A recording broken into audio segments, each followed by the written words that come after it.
Good morning, everyone. I'm Ted Ruger. I'm the dean here at the law school. I'm going to very briefly but enthusiastically welcome you and then hand it off to the real expert, my colleague, Professor Claire Finkelstein, who is the tremendous professor here, as well as the leader of the Center and founder of Center for Ethics and Rule of Law. And she will help introduce our guests. I'm really appreciative that all of you, both on this panel and in the audience, have joined us today from different walks of life in legal practice, in the military, in the judiciary, from different parts of this university and this city and other cities. And in some sense, even the composition of the speakers and the panel today reflects, I think, the highest mission both of this law school and of the Center for Ethics of Rule of Law, which is coming together across disciplines. The problems we have in every area that we study in this building, and certainly around issues of military ethics, weaponry, the rule of law applied to our highest public officials. Not an abstract concept, certainly, and these are the kind of issues that CERL tackles, and they tackle it, and Claire and the board members and other speakers are getting at these exactly how we think they ought to, which is with fidelity to the highest principles of law and ethics, but coupled with the insights from other disciplines like engineering, business, technology, healthcare, psychology, just to name a few. So it's a great agenda today on a really important topic, and it's just, again, really great to see you all here, and I'm really proud of what this institution, CERL, Center for Ethics and Rule of Law, is doing and will do in the future, and I turn it over to the person most responsible for that, my colleague, Claire Finkelstein. Thank you, Ted.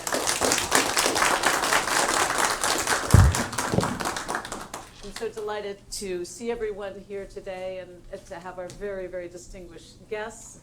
We'll have a wonderful, very, very interesting day, I think, talking about a topic that is very core to CERL's mission. The very first conference that we ever had was on targeted killing about 3 weeks before Osama bin Laden was killed, and targeted killing became a household name. We started talking about the ethical issues connected with new technologies and new weaponries very, very early on. In fact, that's really how we made our mark. We've enjoyed a long-standing collaboration with various sectors in the military, in particular the Army and Army JAG Corps, and that's been a critical partnership for us so that we can learn what, in fact, the real questions are of the day, what the military is struggling with on the ethical and the legal side, and to try to direct our efforts to assist in those inquiries, to engage in a joint and searching examination of many of the hardest ethical issues that we face these days when we think about national defense and national security. So we learn deeply from engaging with our military partners, and we hope that we can contribute something back. We aim to create interdisciplinary discussions, conversations, and to conduct interdisciplinary research between academics of all different disciplines and members of the national security profession. So we have 4 really extraordinary panels for you today. Our first 2 panels are going to be in this room because the law school is under construction, classes are shuffled around, rooms are very, very scarce. But after lunch, we will be in the main auditorium, the Fitz Auditorium. There are lists of restaurants where you can go for lunch. Audience members are on their own for lunch, and then we will reconvene after lunch in the Fitz Auditorium, which is right by the Sansom Street entrance as you come in, and people will be directing you how to go. Our first panel today is on the subject of artificial intelligence, autonomous systems, and cyber. There are a lot of panels these days, a lot of conferences being held on autonomous systems. It seems to be the topic du jour. And we understand that the Army JAG Corps is very, very hard at work on these issues. We have Tom Ayers here, who will tell us a little bit more to the extent he can about what the Air Force is thinking about this. However, we decided to carve out a certain niche for this initial conversation, which has to do with the intersection of cyber and AI, because we think that the supposition is that that may be an area where AI becomes useful first, where it may become most important. In particular, the concern is that when we're talking about cyber responses and cyber attacks, we may have to have a level, a speed of response time that quickly will become impossible for a human operator to carry out. So that an autonomous system or an AI-based system might be the only way that we can respond with adequate speed in cyberspace. All of the debates around whether or not you should take humans out of the loop in many of these systems, whether or not it is ethical, moral, indeed legal, to take humans out of the loop, then becomes very, very important in this context. Is it ethically and legally, from the standpoint of international humanitarian law, acceptable to have autonomous systems in various ways dictating or facilitating our responses? Let me introduce our panelists very briefly. First to my right, Gary Brown is the professor of cyber law at the College of Information and Cyberspace at the National Defense University. When I first got to know him, he was working in cyber policy as a strategic analyst for the U.S. Department of Defense Joint Staff J5 Cyber Policy Division. Before that, he was professor of cybersecurity at the Marine Corps University in Quantico, Virginia, and the head of communications and congressional affairs for the Washington delegation at the ICRC. In fact, I think that's when I first got to know you, when you were at the ICRC. So he's been a friend and been at many CERL programs before. Delighted to have you here, Gary. Tom Ayers is similarly someone I've known for a long time, and Penn Law's own. He is a proud graduate of the Penn Law School, at least I think proud. And now he is general counsel of the U.S. Department of the Air Force and chief legal officer and chief ethics official for the Air Force at the Pentagon. He provides oversight, guidance, and direction for legal advice for more than 2,600 individuals in the Department of the Air Force, military and civilian lawyers worldwide. But previously, as many of you I'm sure know, he was an Army guy. He was deputy TJAG of the Army for many, many years, spent his whole career in the Army, and here he is in a still fairly new role. So we are thrilled to have you join us in this capacity. Derek Laban is the department chair and associate professor of philosophy at the University of Pittsburgh at Johnstown. He received his BA in philosophy from the University of California at Santa Cruz and his PhD in philosophy from Johns Hopkins University in 2012. He is a prolific author in the areas of technology, autonomous systems, and cognitive science type issues, though I'm very pleased and proud to say that he is also a very brilliant philosopher. So I'm very happy to see philosophers getting involved in these things. Lieutenant Colonel Corpella has done many things in these different areas. He is now associate professor at the director of the Robotics Research Center at the U.S. Military Academy at West Point. He is a graduate of West Point as well, and he holds an MA in Strategic Studies from the U.S. Army War College. He is also a prolific author in the area, has co-authored over 35 scientific and professional papers, do I have that right? Including journal and conference papers, as well as book chapters. He is truly an expert in the field of unmanned aerial systems and robotics. So welcome, everybody. With our room constraints, again, I apologize. This room only has the capacity to have 2 mics. So we're gonna have to, I'm gonna put this sort of in the middle. But I think probably, don't be afraid to jump in if you don't have the mic, because I think people can probably hear you pretty well. So, Gary, let me start with you. So, you previously worked in Cyber Command. You were in on the most detailed and complex issues facing cyber. How did AI or autonomy-based technologies intersect with thinking about cyber, to the extent you can tell us, and what was your research based on, or your thinking based on, as legal advisor in that capacity?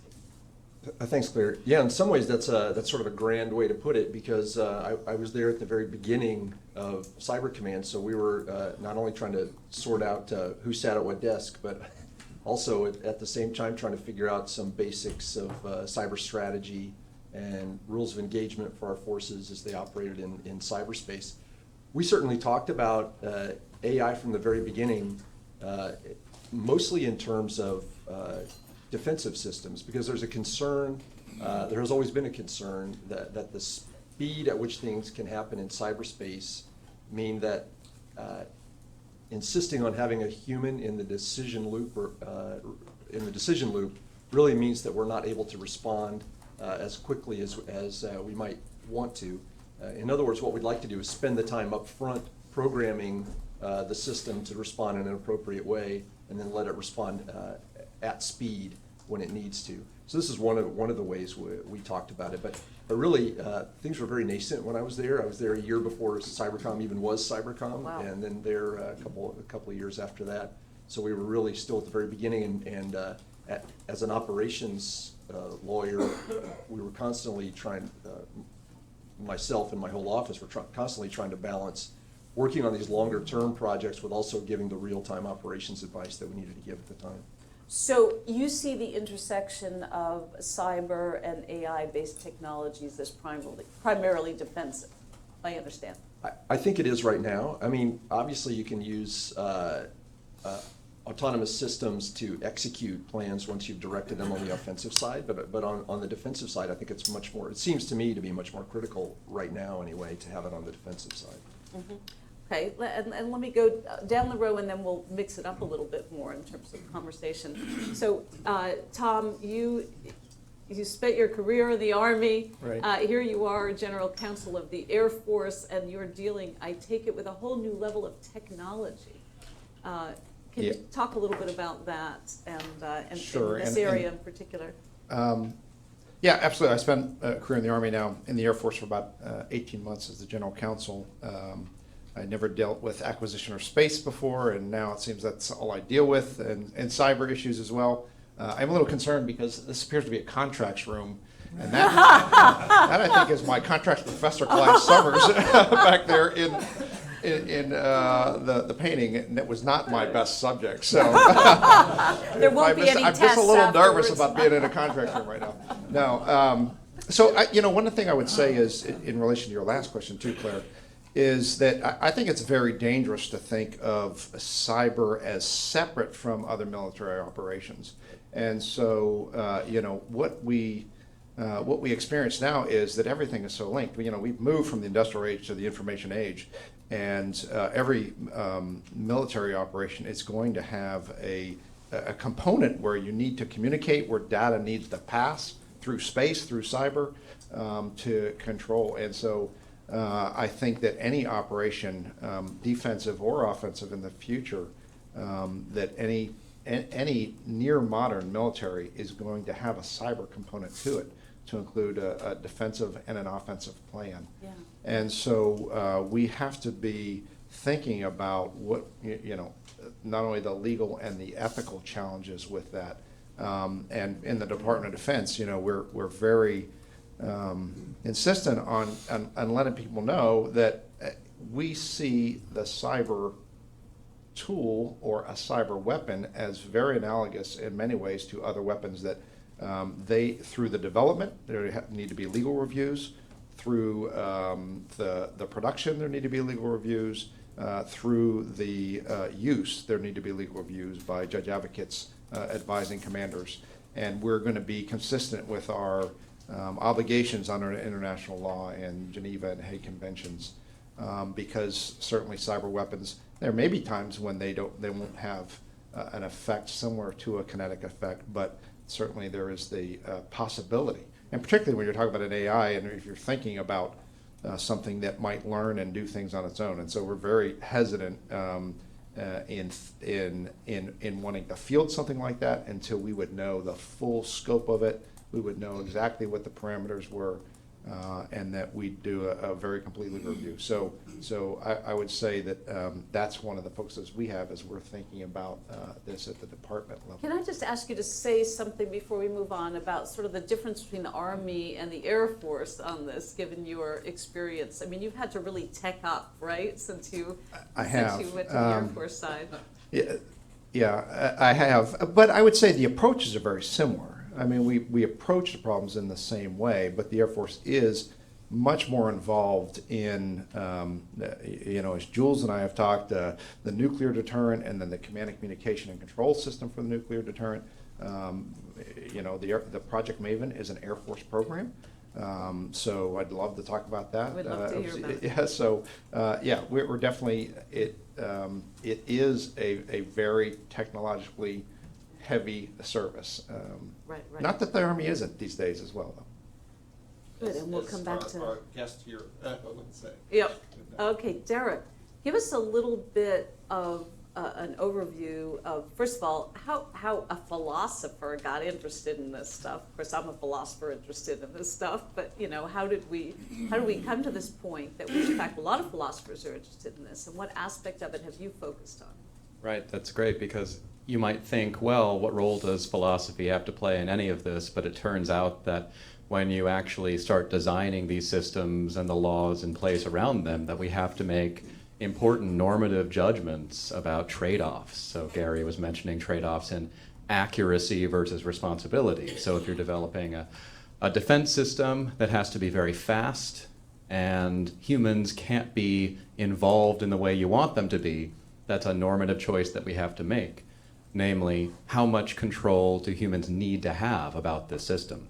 And so there are important normative choices that need to be made around, say, the role that agents have about this technology. And moral theories have a lot to say about this, about what counts as control. So different kinds of definitions of control. Do you just need to be able to override the system?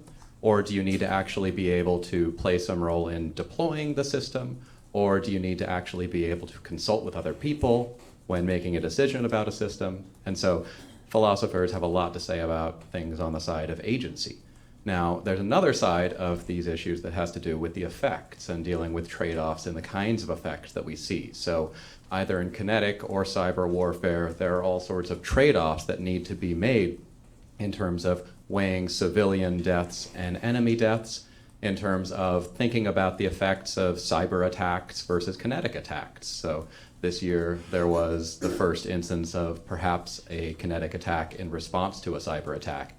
And these are important philosophical questions we have to ask about whether there are proportional responses that can be quantified to a cyber attack that translate into the kinetic sphere and vice versa.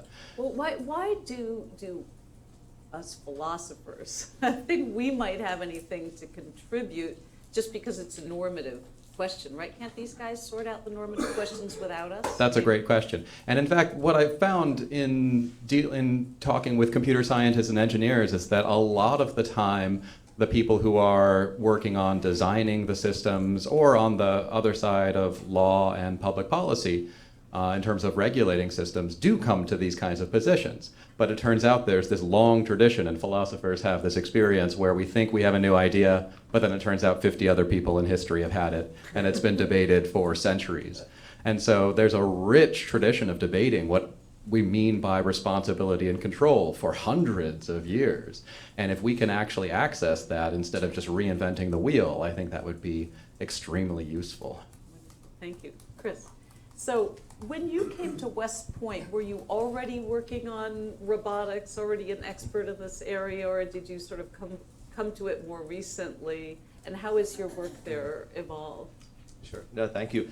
So when I went to Drexel for my PhD, so I'm in very familiar territory here. Right, so it's right. great to be here. I've got I know lots of faculty at Penn, so at Grasp and Perch, and so it's nice to be back here. And so when I was in school, we were doing flying robots, so aerial manipulators, and really nothing to do with weapons or with ethics or philosophy. But when I moved back to West Point to start my tour as a faculty member, my next door neighbor was a philosopher. So it's kind of poignant that we're both sitting next to each other. So he was my next door neighbor, and I'm the engineer. My neighbor is a philosopher, and this is about 2014, and we're talking, and he had looked at drones and the effects of drones on populations, and particularly in Iraq and Afghanistan, and so we had this discussion and said, hey, why don't we try to bring robots into the classroom, into his philosophy class, and then have ethicists and engineers work together to develop rules of engagement for these robots to act in various scenarios. So it really wasn't until then that I got into involved in the space, and at the time, I'm still an aspiring ethicist. But it's to Derek's point, having that other perspective, right? So sitting with my colleague who's looking at it from a different lens was really important for me as an engineer to help understand these different perspectives on how we should go about developing rules of engagement. How can these systems, how can we try to make them adhere to IHL and LOAC, and ensuring that they're operating in a consistent manner, but then also seeing the times when they acted errantly. So it was we're still running the pilot now, so we still have these small robots that we bring into the philosophy class. The nice thing is all of the students take as a sophomore take philosophy, so it's a core course. So we've got a large population to work with. So that's kind of my easier to get them to take philosophy, of course, when they're robots that they can play with, rather than just reading Aristotle and Kant. Right? Absolutely. So it brings it into it makes it real for them, right? And also it gives them the appreciation of the difficulties and the challenges, and also maybe even the we'll say the advantages and why we want to use these types of systems. So now let's get into the heart of our subject here, and I'm actually going to stay with you for a minute. Why are we so worried about the ethics and legality of this topic when we don't even have any fully autonomous systems deployed at the moment, right? So I guess a drone would count as a semi-autonomous system. It doesn't select its own target. It's pre-programmed, as it were, for a specific. We have heat sensing weaponry, but we don't have any fully autonomous weapons at the moment. So why worry about this now? Sure, and we've of course had many of these discussions in Geneva at the CCW, right, where these same exact topics, at the convention on or certain conventional weapons on lethal autonomous weapon systems, these same discussions are going on now, and I think. I don't know if it's fear, is it loss of control, is it these doomsday scenarios, weapons getting getting out of hand. There's a lot of I think there's concern. The Pandora's box. Like once it gets out, Right. We're not going to be able to get it. We will not be able to get it back. There's that concern. I'm not concerned about that. I'm actually more concerned about a cyber anomaly or a catastrophic cyber event, we've seen some pretty significant cyber events if it comes to stealing information or other types of attacks. But there's a lot of maybe mistrust, and maybe it's a communication problem too. Where if we'll say academics, or maybe there's certain academics who maybe mistrust what the military is doing, right? That they believe that, we're trying to, develop these systems that we're going to release, and that they're not going to act in a, in a prescribed manner, or they're going to adapt. Right. So you said to me something yesterday when we were talking to prepare for today that was really striking to me. You said, God, we have, when we put an autonomous node in our robots, we can't get them to walk down the hall without bumping into the walls, right? So we are not there yet. Can you sort of describe the state of current technology so we have a better sense of just how far we do have to go?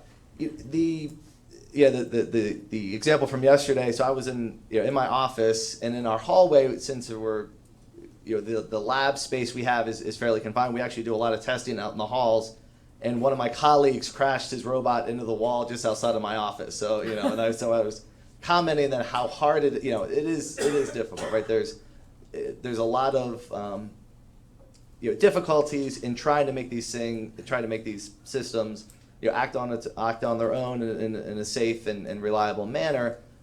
Of course, self-driving cars, we have lines, right? We have different markers and ability to gather information from the environment, to have They've had their problems Oh, too, right? it's- Sunlight.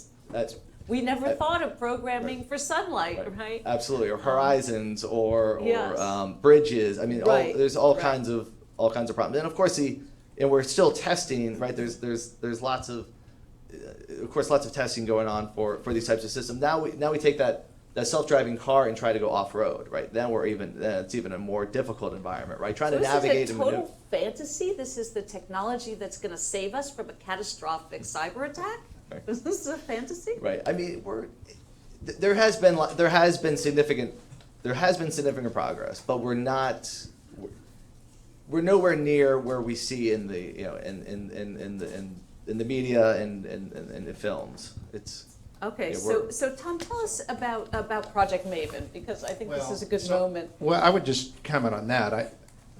Chris Jacobs and I were talking. He said it is sort of like if it's a horse and it's getting ready to leave the barn, you've lost the opportunity to put the bridle on the horse once it's out the barn. You're not going to catch it, right? I think we're thinking very seriously about the ethics of AI and the ethics of autonomous systems and compliance with legal regimes. And so I don't think it's too early to think about it at all. I don't know if you have seen any of the. I know that Chinese invented fireworks, but they now, instead of fireworks, they normally have these displays of 1,500 to 2,000 UASs with lights making Chinese dragons and things in the air instead of fireworks. That's what they have now when they have events. And so those are pretty smart, semi-autonomous things that are going on. And They're probably simultaneously surveilling the population. That's so they right. can watch the, Exactly. Yes, with all the data about the Uyghurs Yeah. embedded. But and you think of Pearl Harbor. You can say a lot about the PFC that saw the radar and saw them coming, but we had never seen more than 2 aircraft carriers work together for the Japanese. So we didn't think they could mass 6. We had never seen them do a deep sea in refueling. So we never thought that they could have that much range. So we underestimated where they were in their technology and their training and everything else. So I don't want us to make that mistake now. So Project Maven, have any of you seen the Microsoft commercial where they talk about finding the snow leopard? To use AI to find the snow leopard. It's a great little commercial. It's so positive that what AI can do is help us save the snow leopard, can track the snow leopards, and distinguish the snow leopard from a rabbit or another thing.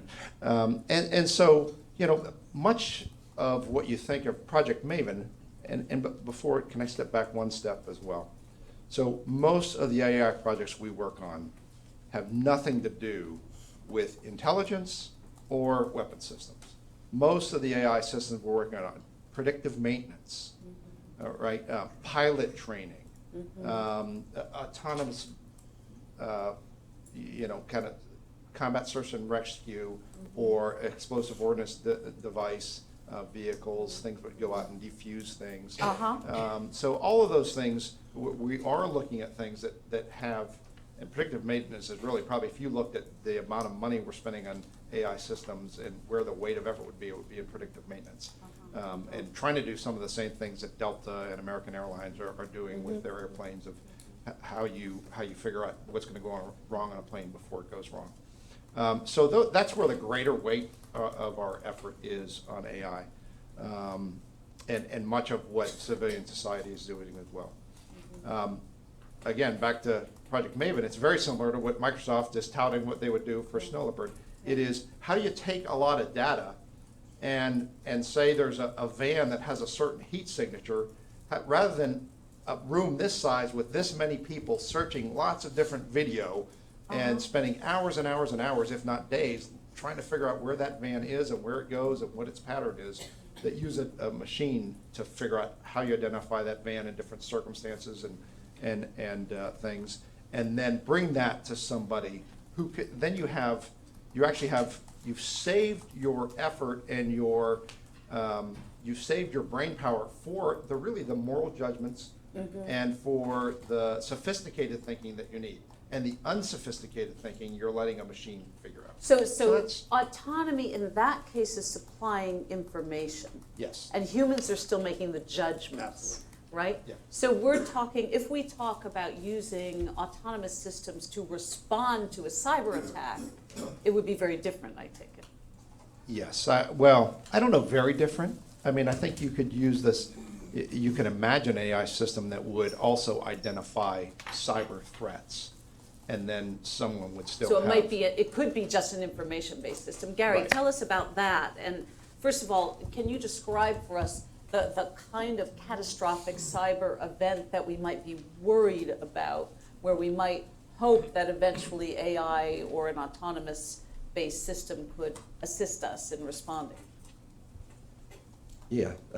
I mean, there's sort of a universe of possible cyber doomsday scenarios out there, and most of you have probably read them, if not in sci-fi, in some of them, parts of them in the newspaper, that could have happened or might have happened, whether it's crashing the financial system or crashing the electrical grid in a wide scale, or taking down ports, seaports, and ruining our logistics system, our ability to distribute food and goods across the country, things like that. So there are a massive number of possibilities for things to come in, and they're just increasing sort of daily as we wire more and more things up to this Internet of Things that they used to call it. Right. So we're making ourselves more and more vulnerable on a system that we already know is vulnerable, and you can debate we needed philosophers to talk about that, I think, 10 years ago, but again, that horse has left the barn, Right. so too late for that. So the theory behind an autonomous defense system would be, it would look for certain markers that an offensive cyber action was inbound, and it would be authorized then to take steps to prevent that from coming in. Now, whether that would be,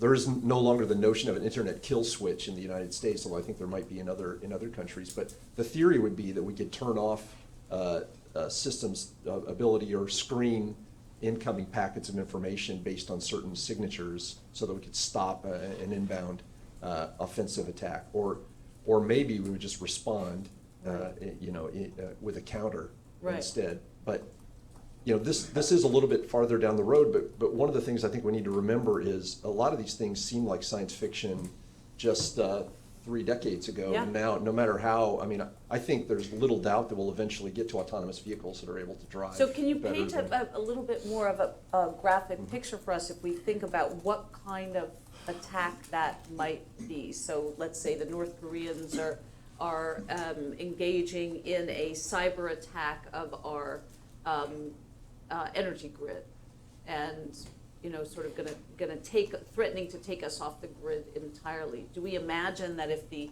attack were detected before it hits, and that's a big if, Yeah.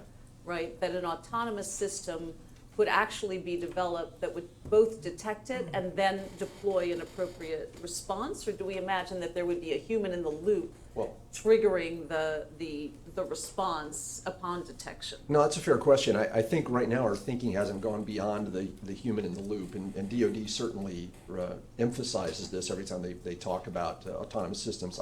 As a personal opinion, I'm not sure that's really the long-term solution, because I think inserting the human not only slows down the process once we get the systems Right. developed, but it also inserts an element of human judgment, which, I don't know, based on a lot of history and reading, I'm not sure human judgment is always better than what we could program into a computer in the serene laboratory, as opposed to in the heat of battle.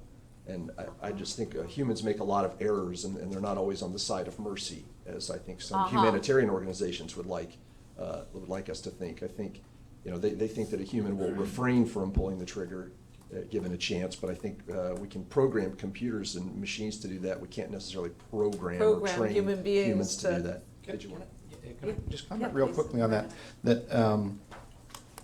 I think you're exactly right. I think that you're getting to a point now in the technology of co-pilots and autopilots that insurance companies are about at the point where they're going to say, you can't let a human land a plane. The machine needs to land a plane, or we're not going to insure you. So, I think that's an interesting point. At what point will, in international humanitarian law, people say, no, you need to let a machine make this decision, not a human, and a machine that has certain parameters. And then, that might be on the side of IHL. yeah, you're saying. it might be Yeah. in the future. Yeah. And so, the other thing I think, just to make sure we're talking in the same terms, make sure we're all understand. To me, autonomous, when I say autonomous means that there is, someone has programmed it to do a certain thing, and it is going to do a certain thing based upon parameters. And those parameters, someone is responsible for determining what those parameters are, and someone's going to be responsible if they then, push a button which then launches that thing on those same parameters. As we talked yesterday, Yes. goes back as far as launching an arrow. When you launch it, it's now autonomous until it gets to its point. Something may intervene. A small child could come in the path of that arrow. There's nothing you can do about it. A cruise missile or any other type of thing, similarly, when you launch it, it's going to have certain Now, parameters. what would That's you say autonomous. is the difference between a semi-autonomous and an autonomous? I mean, just to clear our lanes. Yeah, so part of semi-autonomous, someone, probably a philosopher, could give a better definition, or a robotics guy, but again, there's going to be portions of it that are going to be Yeah. controlled by the human, portions of it that are based upon the parameters that you've set. Right. But then when I think of artificial intelligence, I think of something that is going to do learning on its own. Exactly. Before, and again, you may not know exactly how it thinks, and you may not know where it's going to come out on a decision. So that very different problem, and ethically a different problem. Right. So Derek, ethically, is there a difference between a semi-autonomous system, an autonomous system, and an AI-based system that learns from its environment and responds according to what it's learned? This is very good. The answer is, according to some moral theories, yes. According to some moral theories, no. So according to some agent-based moral theories, yes, there is a difference. And what matters is the rules, the goals, the intentions that you had when actually performing the action. And so for that kind of moral theory, you would need a transparent kind of rule set in the system to be able to go in and say this was its goal when actually executing the maneuver or the attack or whatever it is.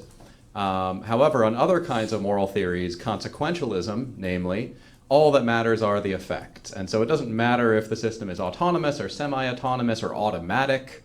What matters are what the effects are. And if we could program the machine to have the right kind of effects, no matter if it doesn't have any transparency at all, if it's reliable, that's all we care about. And there are important debates, both within philosophy and within the law, and even within engineering and computer science, about what we mean by autonomy and about what we mean by AI. And of course, these two come apart, but there is an important intersection.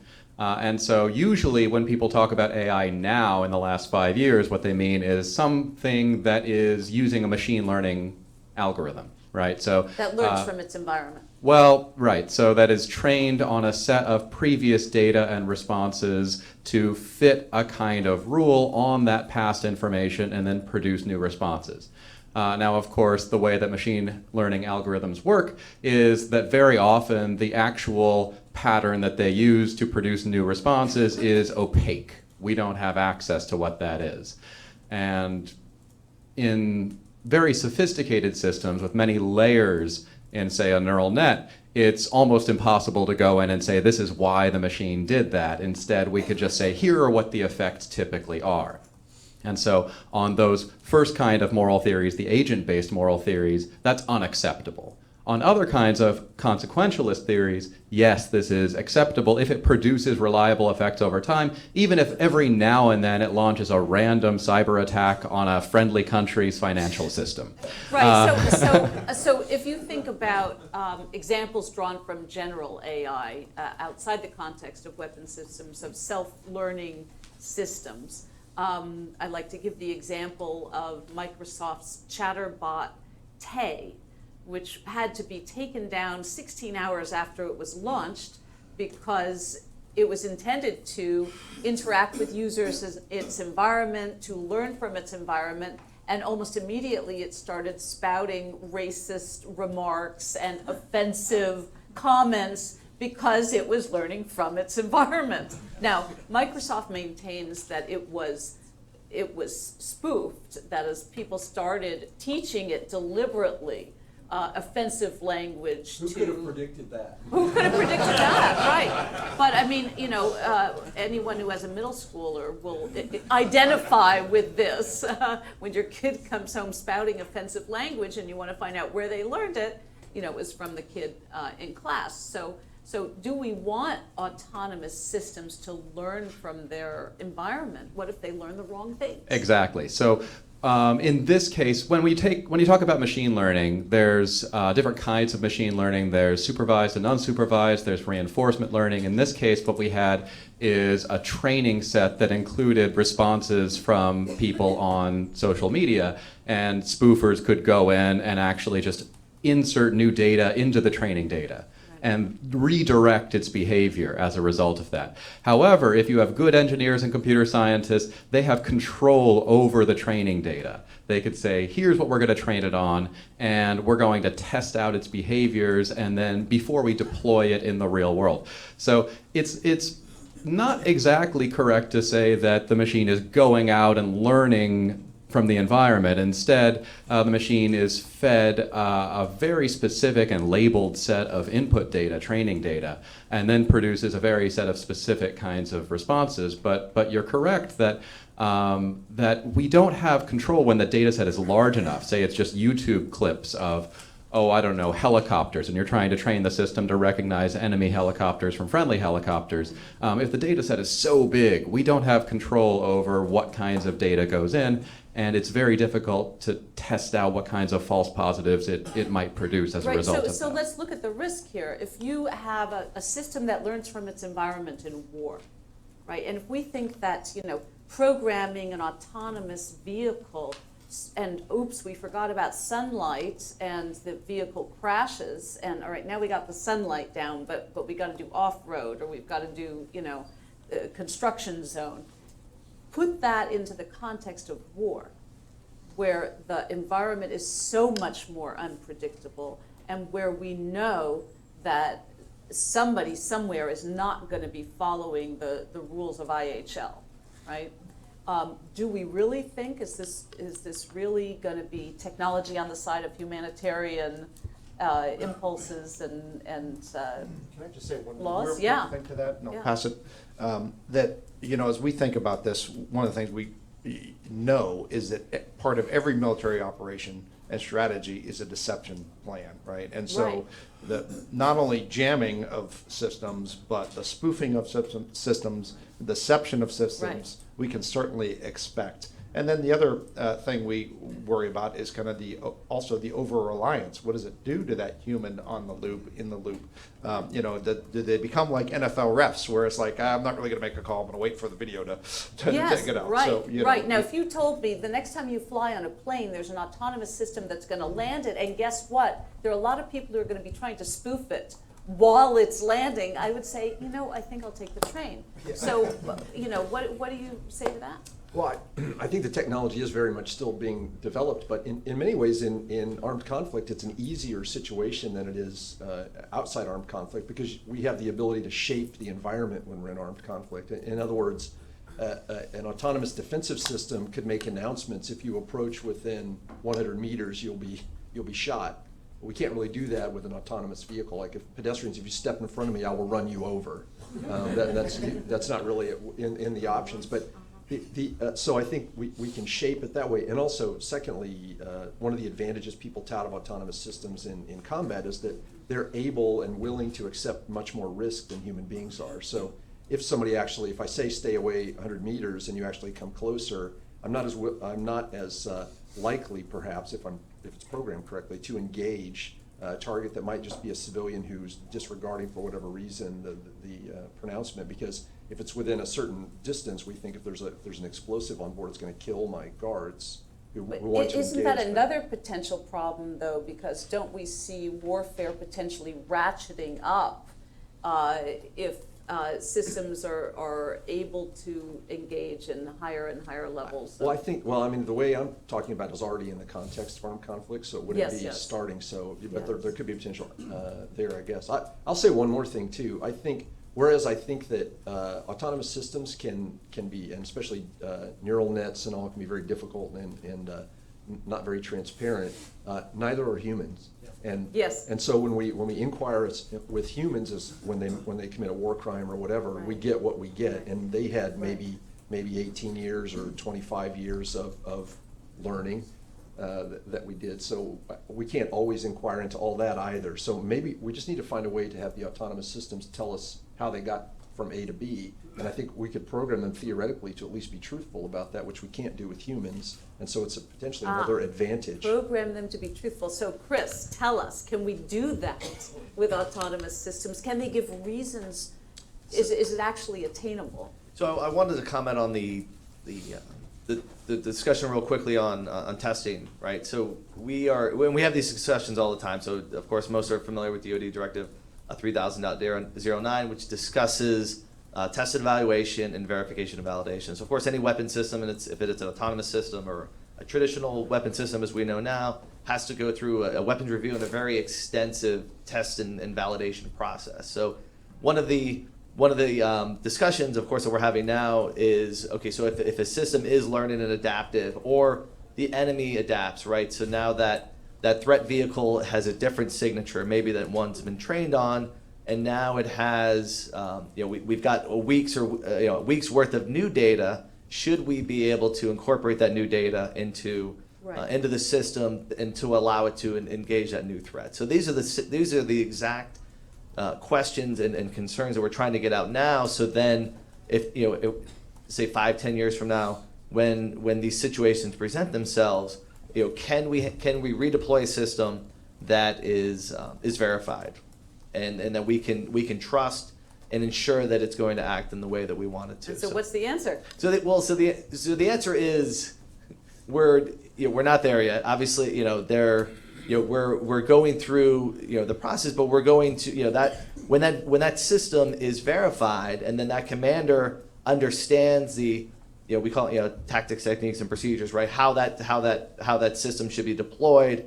That they are ultimately held responsible. So if they employ that system based on their own training and their understanding of that weapon system, and it does something errantly, then that commander is held responsible for that engagement, good or bad. And another thing, sort of like basic vicarious liability, as we would Right. say in the legal business, right? Like a parent could be liable for the actions of a child, Right. or a boss for the actions of an employee, and so on.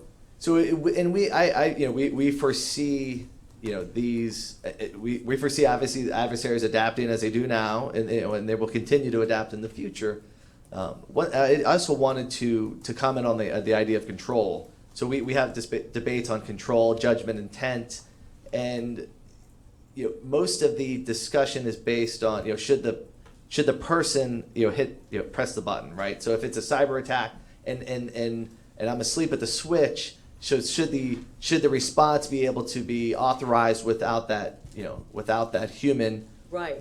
pressing the button to prevent the power grid. So the Northeast sector power has gone out and now it's rippling throughout the Right. country. Right. Should the system be able to stop that without the And human? let's imagine, to be more specific, a particular action that it has to do to stop it, and let's assume that action involves lethality, Sure, right? absolutely. So it's got to release Ammunition or some type of effect. So it could be either. So it could be a response to a cyber attack, or it could be an adversary behind me, right, that I don't see. Right. Right. But then, that is trying to engage me, but then the agent that I'm working with, the teammate that I have, engages that adversary. Okay, so on- you got on us my to behalf. exactly the question I wanted Right. to ask, which is, from a moral and legal standpoint, should we allow an autonomous system, if we had the capacity, to actually make a decision to kill? If the agent, if my teammate or whatever that agent is, if that agent is executing what I intended it to do, then yes. So not in the specific, right? Right. You've designed it, let's So- say, to be able to respond and make Right. decisions Right. about actions of this type, and now in effect, and this is, I think, true autonomy, it's going to decide whether or not to deploy Well, the and- drone or right. and there's no human in the loop. Right. And No, I mean, they're there's- doing that there's- for very good reason. Right. We will always. I mean, a human is always always in the loop. Well, and what again, do you not- mean by in the loop? Okay, a human is always involved in the design. in the process, right? So wherever, if I launch a munition, right, and I'm targeting, let's say, an enemy tank, right? So I've selected. Let's say I select. Okay, I know that there's an enemy tank in this vicinity. I need an effect at the right time, the right place, and the right effector to engage that tank, right? So if that munition is using GPS, electro-optical, infrared, small aperture radar, a bunch of different sensor modalities to find, to detect and engage that tank. I mean, many would argue that is making a decision, right? That terminal guidance on that munition is deciding that it's engaging Okay, that tank, so let me- which I've selected maybe 5 minutes ago to engage. So you're giving a scenario in which a human is at least standing next to the loop, if Sure. not in the loop. Right, so- and is so it- that good enough? So it is executing the intent.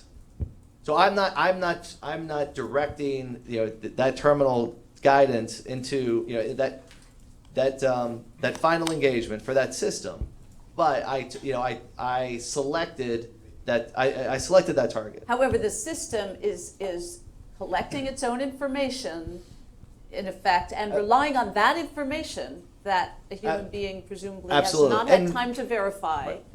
selecting a response. And maybe it has a database or a data set that it's using to determine based on the size and the signature of that vehicle that is in fact an Okay, enemy so tank. I want to know, is this ethical? Right, we're talking about a autonomous system right in the kill chain, Yeah. right? Is it ethical? And then I'm going to ask, is it legal? So my Brian, argument for both of those, or at least the first one, I'm not a lawyer, so I'll answer the first one, which is going to be yes. And so we have to ask, why is it that we want to use AI in either kinetic or cyber responses? And both of the reasons have been raised here. So one of them is speed, as Gary was pointing out, that these systems might be capable of responding in a time frame that humans cannot respond. And it might save lives as a result. And the other is accuracy, as Tom was describing, that they might just be more efficient than human beings at actually targeting the right kind of either an energy grid or a financial sector And so or a might kinetic minimize attack. collateral damage. Exactly. Is the hope. Right? Exactly. And so there are good reasons for saying that almost anything a human can do, a machine can do better. This is a deep and important idea Boy, is the in dialogue philosophy. on this switch. Right. And so cognitive... I remember, by the way, when I started getting interested in this stuff back in the 1980s, Yeah. we were absolutely sure that it was never possible for a computer to beat a human at chess. Yes. We're absolutely certain it'll never, ever happen. Right. And so this is where cognitive science is relevant too, is to ask, what is a decision in a human being? And there are all sorts of components of a decision, right? You have to think about not only what are your goals, but what is the best way of executing those goals, and how am I going to weigh the sort of trade-offs in bringing about those goals? And anything from sort of reaching to get this cup of water, I have to think about, I want the water, how am I going to go about that, how am I going to make sure I don't drip it on the colonel's shoes, and so on. So there's all sorts of parts of that decision procedure, and we might want to say, well, I'll use AI in the lower levels, as maybe Tom was describing. I want to describe it just in perception and categorization and motion planning. But inevitably, it's going to be better in those upper levels as well. And by better, I mean faster and more accurate.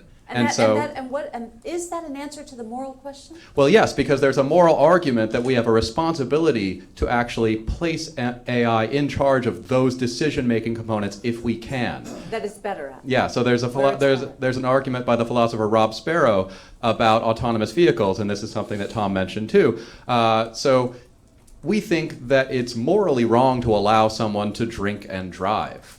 Now, if it turns out that autonomous vehicles are as good at driving, But not as good at drinking. well, no, let me rephrase that. That their level of safety when it comes to driving is to sober humans what sober humans are to drunk humans. Right. Then it may be morally wrong to allow sober humans to drive. Right, And we could say the same thing about the use of AI in not only lower level but higher level decision making in terms of both cyber and kinetic attacks, which is, why would you allow human beings to make these decisions when AI systems are faster and more accurate? And in fact, that might be a moral obligation for us to use them. So, Let me just, a real quick another example. Sonar torpedoes, which the Germans developed during World War II.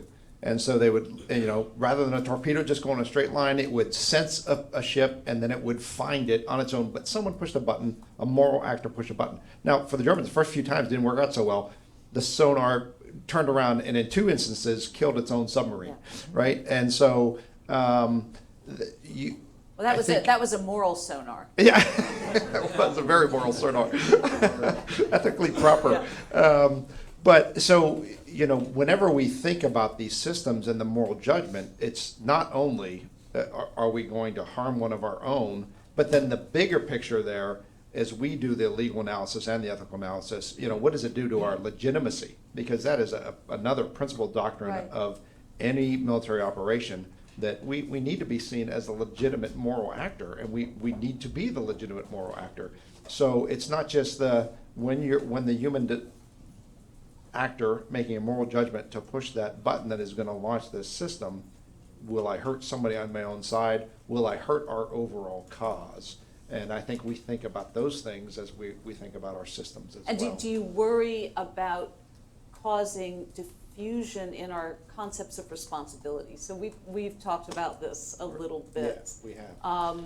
And the worry that people have is always, if you use self-driving vehicles and they have accidents, who's going to be responsible? Well, imagine that, can you really hold the designer as responsible, Well, the I think manufacturer as responsible as we would a human driver? So I think where we are now in our analysis, we're looking at only those systems where we feel we're making the decision by the moral decision maker easier for them to make. So I think even, targeted killing, we could talk about that forever, but this idea of drones and autonomous systems, they are truly semi-autonomous. But think about the fact that if you had an F-16 jet up there flying, he would, one, be very tense, fearful. He might be getting shot at. He would have a loiter time of about 10 to 15 minutes because of fuel. And he's got to make a decision whether to drop a bomb. When you've got a Predator weapon system up there, it can loiter for 8 or 10 hours. There's no fear whatsoever by the person flying that. They're sitting back in a base in the United States, most likely. So they've got plenty of time, and they can make reasoned analysis and a lot more time to gather information and intelligence. You know, they're moving slower, so their pictures of what's going on are better and more defined. So that's the type of thing when we think of cyber systems and AI systems. Are we making it easier for someone to make a better, more exquisite, and morally proper decision? That's how we're looking at our system now. And if they're not going to do that, then we're not interested in them at this point. So, okay, that's very helpful. And Gary, from the standpoint of IHL, you know, and we sort of have a history of sometimes following IHL, sometimes not, right? Should we worry about allowing an autonomous system to make a decision actually in the kill chain? Yeah, it is a common refrain in IHL and a Yeah. common question that's asked. I want to step back one step and then I'll come Yeah. to that. Taking one step back, I think it's important to think about how close to the final action the human in the loop gets, because the closer you get to the final action, the less autonomy the human is exhibiting, I think. So if we get to a system where we have an AI that's collecting all the intelligence, making the decision, and then providing a decision and saying, press here. Is there really a human in the loop, or is it just, we're just mechanically adding this step to make it look like there's a human in the loop? So we really have to back it up more than that if we're going to keep real human judgment in it. And I think maybe That's we're a already, very good point. we're almost already beyond that point already. And it is important to note that most things that we originally think of as AI eventually just end up being thought of as technology, right? I mean, back 25 years ago, we thought optical character recognition was artificial intelligence. You know, and now we scan things all the time and don't even think twice about it. That used to be AI, because you had to be smart to look at an A and know, you know, in the letter and turn it into an A in a computer, right? So now, so are you saying that humans are already out of the loop and that's okay? Yes. Or, all right. I think, I think it's just a recognition, really, of reality. And IHL has struggled with this. There are a couple of different ways, a couple of different attacks, I guess, for lack of a better term, that IHL's had on artificial intelligence or fully autonomous weapons systems. And they are, the first one is that it's not possible to trace back accountability or responsibility for any potential war crimes. And the second one is the difficulty of doing Article 36 weapons reviews under Additional Protocol 1, as Tom talked about earlier. Well, the U.S. anyway, we don't have any problem with that. We have found a way to work around all the difficulties in cyberspace itself, and I think we're doing the same with artificial intelligence and all. And as far as the accountability goes, I personally don't think the accountability issues with artificial intelligence are any different than they are with any technology system. Right. So you're always looking at, you know, we have GPS guided munitions that almost all the time are perfectly on target, but once in a while have a mechanical failure, a fin failure on the weapon. It might go pretty long or pretty short from its target. Who's responsible for that? You know, it's just taken as an incident that happens in war, and equipment sometimes fails. I guess in the extreme sense, you could track it back to the person who maybe didn't put the rivet in correctly or whatever on the weapon, but we just don't do that as a practical. Well, as the example I always like to give of a situation in which someone is clearly responsible for an autonomous system is if you keep a wild animal, right? And that's an autonomous system. Wild animal's an autonomous system. But if your tiger escapes and eats the little girl next door, you know, you're liable for that. And in this That's case, right. you didn't even design the tiger. That's right? right. In the case of an autonomous system, you know, we've designed it. So Exactly. there's more of a basis for responsibility. I think that's exactly Right. right. And we've already touched on it a bit earlier, but I think at some point, in fact, several times, I think it's been better said than I'll say it. But basically, at some point, we get to the point where it really is irresponsible to leave a human in the loop, because the system is better at doing what it does without the human's Right. intervention. as we talked about briefly before, we're really finding that having humans back up autonomous systems isn't that effective anyway, because humans are lulled into a sense of complacency, they lose their skill set, and then And they follow That's the right. autonomous systems blindly. They do, right? and if I've they seen a lot don't- of data on that. And when they don't, and when they weigh in, they, in many cases with tragic consequences, have weighed in wrongly and have overridden the autonomous system to their detriment. So I want to let our audience in for discussion, but I want to ask one last question to the panel. I had planned to ask you whether or not any of you would support an autonomous system weapons ban. And I think I know the answer to that with this crowd. So I'm going to ask you something different, which is there's some spectacular failures that occur when two autonomous systems meet one another. So there's a story that Noel Sharkey likes to tell of when, Amazon was programmed to sell books at 1 penny less than the standard market price, and Google had priced its book at 1 penny more. And these two autonomous systems found each other in cyberspace, and within a week, a standard paperback was selling for $5,000. So they had to, obviously, it took a while for anyone to notice that was happening. So we don't know in warfare if autonomy really becomes current. And we have it, and the Russians have it, and the Chinese have it, and the North Koreans have it. What's going to happen when two autonomous systems meet one another out there on the battlefield? Do you have any worries about that?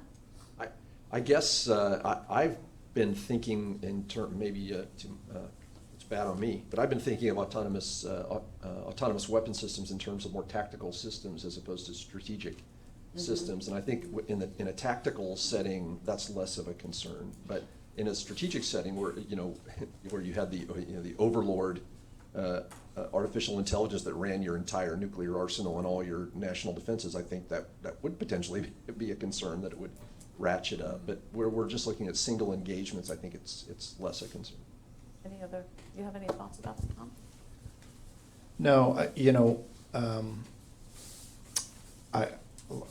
I think that the types of systems we're looking at, again, we know that someone's going to try to deceive it, spoof it, jam it, and so that's what we're thinking about. So we're thinking through those things, I think. But I think the future, it's going to be some things we need to think through there. Right.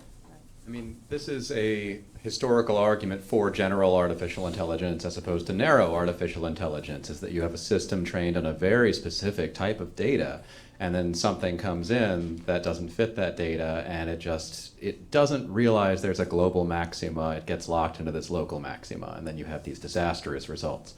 So I think last week was the death of the Soviet soldier Stanislav Petrov, who was sometimes called the man who saved the world, when a signal came in that was misdetected as an American nuclear strike. He was at least resourceful enough to say, this is incorrect, I'm going to resist protocol here.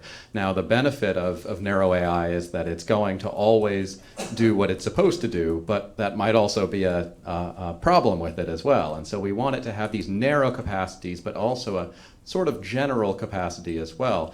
Now, one alternative to that is to have humans in the loop somehow, and as you're describing, Gary, not necessarily at the trigger or at the point of perception, but somewhere centrally located in the point where you're actually sorting out the information and turning it into plans, right? This might be a point where general AI is necessary, and until we have that step, humans are the best general AI that we have right now. Okay. So, Chris, let me give you a chance to answer that, and then Just a few comments. So on the IHL discussion, so of course we've gone from, we'll say a dumb munition to a precision guided munition, right? And then of course as the accuracy increases, the size of the effector decreases, right? So in traditional, if we were to drop a traditional non-precision guided munition on for an airstrike, there'd be outcry internationally, right? If we did not use one of these types of systems. So I can see in the future where it could be against IHL, where we're not using a sensor fused, we'll call it an AI enabled weapon system just for simplicity, that could be considered, violating or it's unethical, right? It's violating IHL and proportionality and discrimination. So that I see this progression where we have to, we can use a smaller response, a more accurate, and on Derek's point of speed and accuracy, right? They will only become better and cause less unintended consequences and collateral damage. As for the catastrophic event, kind of like the Whopper, right? From the War Games movie in, was it 1980, in the mid 80s, right? Where the Whopper is going to initiate a full exchange with the Soviet Union. And, I mean, those are the scenarios maybe I'm more fearful of. The effectors on the battlefield at the edge, those are not what I'm concerned with. All right, so floor is open. Yes. Thanks. I'm Zach Fryerbags, a reporter with the Center for Public Integrity. Great. I wanted to ask specifically about that question with human beings ending up all the way down on the far end of the kill chain component and sort of enacting a decision after AI has engaged in most of the earlier thought process. The best recent example that I can think of is the Patriot missile blue-on-blue incidents that happened in the Gulf War, where the system indicated they were incoming missiles, and in fact they were friendly jets.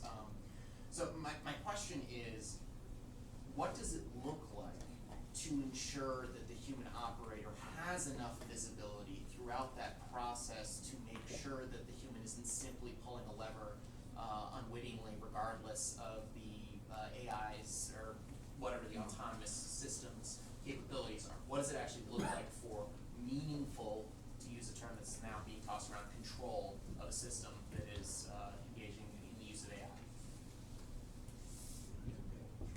I was going to say, I think that the answer is it's going to change over time. As AI becomes more sophisticated, that what we think of as human control right now is actually going to become more and more like human oversight or human override as these systems become more general.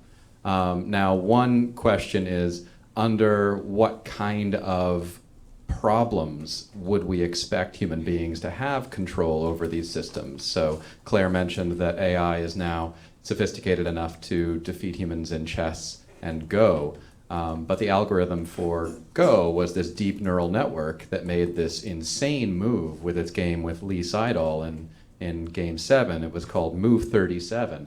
And none of the expert Go players were able to explain it or understand it. It was shocking. Now, this is the equivalent of our, say, a cyber defense system just attacking the financial sector of France or something like this. You say, what? This doesn't make any sense. But if you have a system that is not transparent, not sufficiently transparent, we might expect human control to look like something not only on the planning phase, but to actually monitor its kinds of responses. Whereas over time, that might change depending on what kind of technology we're using. So what I was saying is that if you're using a deep neural network, you might expect human control on the output side. If you're using a more traditional rule-based system, you might expect human control on the planning side. Uh-huh. Yeah, and I would just say too, that goes back to that discussion about, the parameters. The person who employs the system must know the parameters, and even before you turn it on, right? So, you can ask the question, why did Russians or Russian separatists turn on an air defense system, that engaged a Malaysian airliner? Why would that even on at that point when there could be aircraft that would be civilian aircraft at the heights that they were looking at, that system could engage? So I mean, there's still going to be a moral actor that you can hold responsible, and we still need to be transparent in our use and what the parameters of those systems are. So and sometimes if they're highly classified, then the transparency is to the oversight bodies in Congress and not maybe people who could then steal those systems and the kind of business proprietary information about those systems. But certainly the user needs to know the parameters so they can be held morally responsible. So I want to, we're a little bit over time, but we had a welcome discussion in this session, so I'm going to let it go on just a few more minutes. I'd like to get 2 more questions in if we can. Yeah.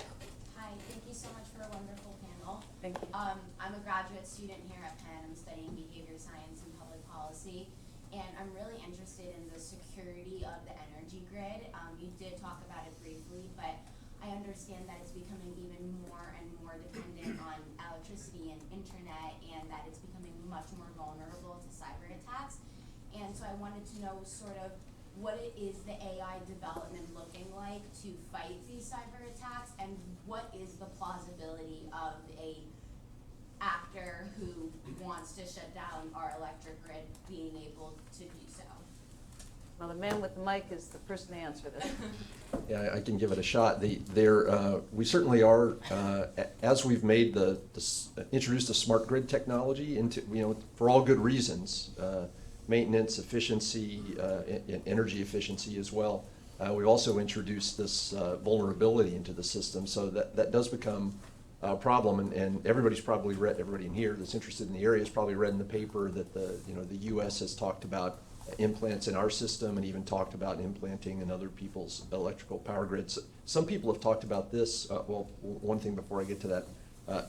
To have a significant effect on the power grid, most people think it would take a major actor. So it's probably not going to be a small group, or it's going to be a pretty cyber capable country, and you can sort of list those in one or two hands. Most of them are friends. But if it were one of the other adversary countries, most people or some people are talking about this in terms of it's kind of analogous to the nuclear mutual assured destruction situation, where we can do it to you, you can do it to us, so everybody let's just be cool. We don't want to. We all need electricity, so let's let it run. So that's one solution. But as far as what AI solutions are out there, I don't know. I mean, AI can help us there with intel, threats and warnings, just like in any other area. But beyond that, I don't know anything. Good. Yeah. On the side of development of the systems, is anything done to monitor and weed out malignant actors that might want to corrupt the systems? And the systems being cyber, the systems being AI or autonomous systems, AI. So People who program, can somebody be? programmers who might be malicious, malignant actors. Yeah. What's the security of our systems? Sure. So I'll just give an example. So most, anyone in the space is familiar, obviously, with object classification. So we're trying to identify, put bounding boxes around if it's people, maybe it's buses, cars, vehicles. So that can help with, of course, if it's navigation, but also it can help with, with targeting, right? So if I want to try to properly identify a combatant, right? I want to, if I go in a room like this, I want to be able to, identify everyone and then and discriminate, find out who the combatants are, who the non-combatants are, and obviously then only engage combatants. So there's lots of adversarial techniques. So there's a neural net, a real-time object classifier called YOLO. It's you only look once, and so many are familiar with that. So it is. It's very common, right? So we're leveraging it for, of course, to try to achieve those kind of capabilities. But there's lots of ways to spoof it, right? So you can take a small image, inject it into the frame, and then the classifier says you're not a person, you're a tree, or something else. So there's lots of ways to spoof these types of techniques. Now. And of course, we did talk about will adversaries use camouflage and other deceptions? Absolutely. So it's no different than now than it will be in the future, where they will come up with the countermeasure, and then we have to determine how we can improve the system to properly classify. And kind of going back to the question on the human making judgment, right? So if I have a box around you and it says you're a tree, well, obviously I know you're not a tree, so I can look at that information and make sure that that this classifier is giving me the wrong information. It's going to be very much a team effort, right? So it could be a display, it could be goggles, it could be an operations center with large screens like these, but really where the humans are going to be working with these systems to make the right decisions. But I think you're getting to theft of intellectual property. No, I'm worried about the human on this side of it, you know, is there going Bad to be the equivalent actors. of an Edward Snowden? Right, inside of it? right, right. Last question, Kevin. Marvelous panel. Kudos to everybody that has provided your insights. Question for Tom, as well as other panel members, and a follow-up to the gentleman's other question. So, Project Maven conceivably could be tied into a project like what the Chinese have followed of the social credit system. Economic, political, social, and then profile. What's the way ahead morally and legally in order for us to be dealing with those systems where you're not only identifying potential terrorists, but then profiling political adversaries, dissidents, people that you have under control? God willing, the United States never pursues it, but China obviously is already. Right, yeah, and I think that's one of the things that, you know, we've been very, we've taken a lot of priority in talking about our ethics because we want to be involved with Silicon Valley. We know that Silicon Valley is being courted by people who don't have our same standards, who don't follow the same ethical guidelines we follow, and so we are very concerned about that. You know, what I would say, you know, I'm glad I'm still in the Department of Defense, because the Department of Defense, we're concerned about determining intelligence for things like North Korean truck-borne intercontinental ballistic missiles, right? And finding things like that. We're not, and we are constrained that we cannot gather intelligence on United States citizens, which is a good thing. So we have some pretty clear guidelines and boundaries, and so and we ensure that when we're working on our project, we abide by those boundaries and guidelines. Follow up. So I think there's a real issue here of discrimination that comes up with any kind of classifier. And this has been discovered in classifiers for loan applications or for risk assessment used in parole decisions, which is that a classifier trained on one kind of data can accidentally, by proxy, bring in information about gender or race or other kinds of irrelevant factors.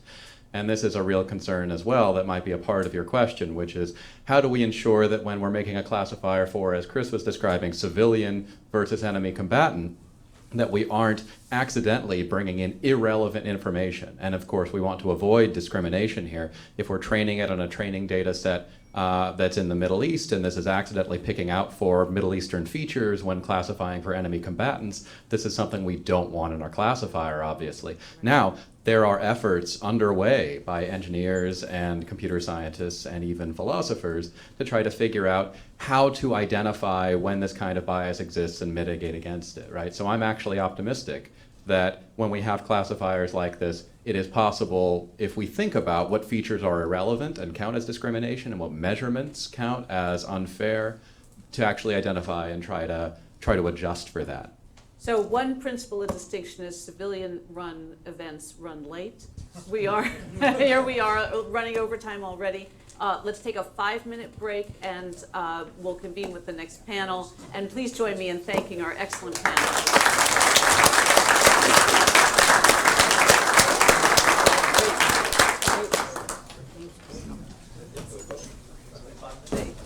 That was great. I'm glad we could do it.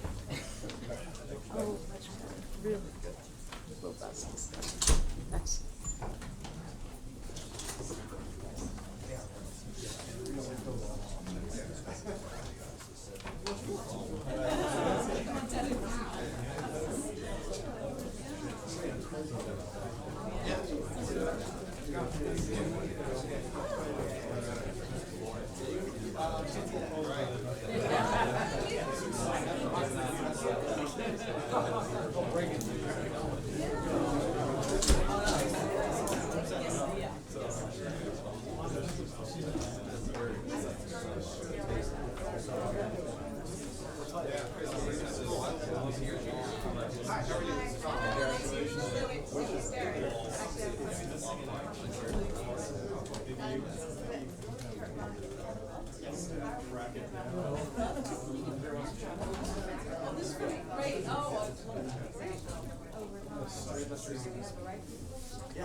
It's amazing. I mean, this was just.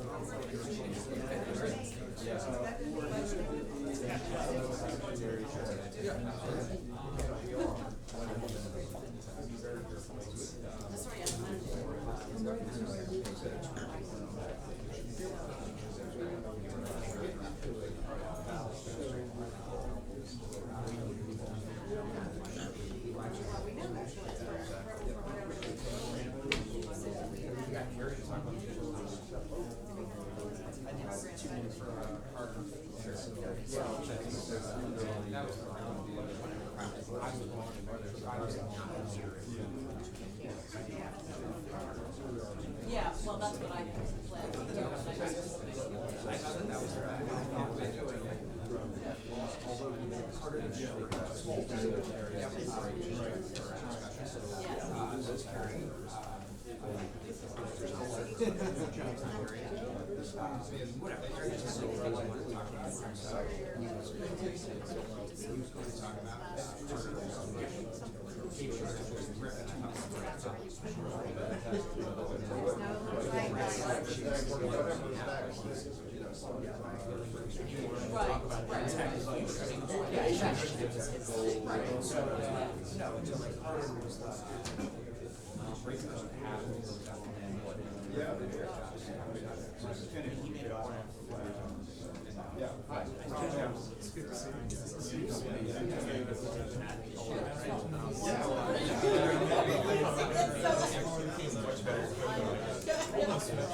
Congratulations on your calling and life.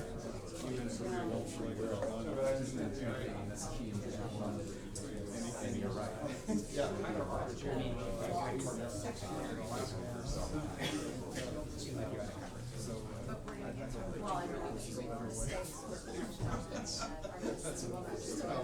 As a civilian, that's already right.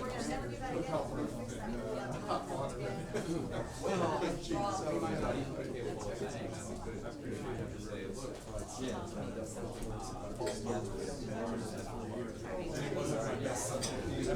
I'm on the joint flight, so there you go. I wish we had a longer.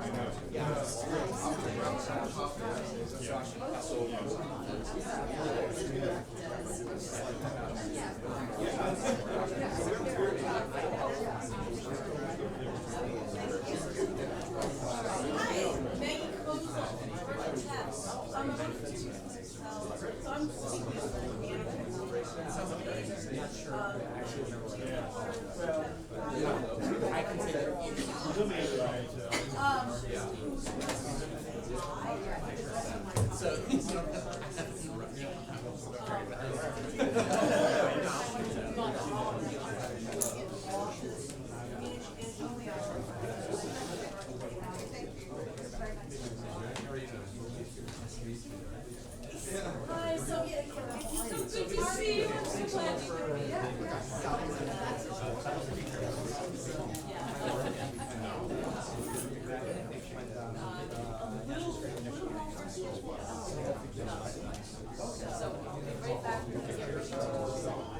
So they already, I know they were probably like an orientation.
I know there is, I'm talking to my Air Force fellow, so that, I know there is, but it does, this is for me to tell my lieutenant, reach out to him. And I'm doing a reality by,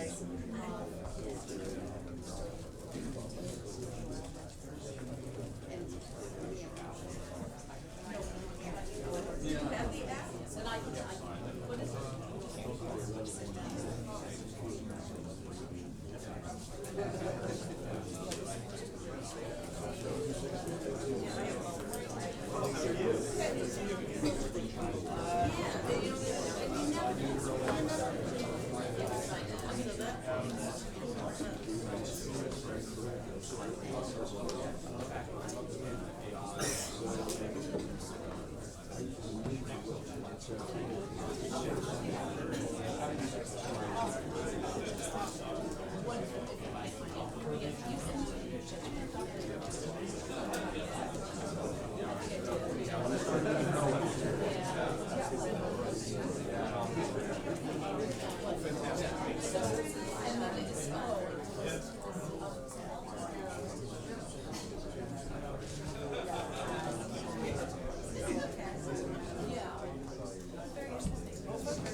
We're going to get started with our next panel. So we are about 10 minutes behind schedule, so we'll run about 10 minutes over on the end and take it out of lunch. We'll just all have to eat slightly faster. I'm really thrilled today to introduce the moderator of our second panel, Victoria Sutton. She is the Paul Whitfield Horn Professor of Law and Director of the Center for Biodefense Law and Public Policy, which focuses on biodefense, biosecurity, and bioterrorism. She established the Law and Science Certificate Program with support of the faculty and directs the JD-MS program in environmental toxicology, biotechnology, agriculture, and applied economics, as well as the JD Masters in Engineering. Please welcome Victoria, who will then introduce our other panelists. And you actually...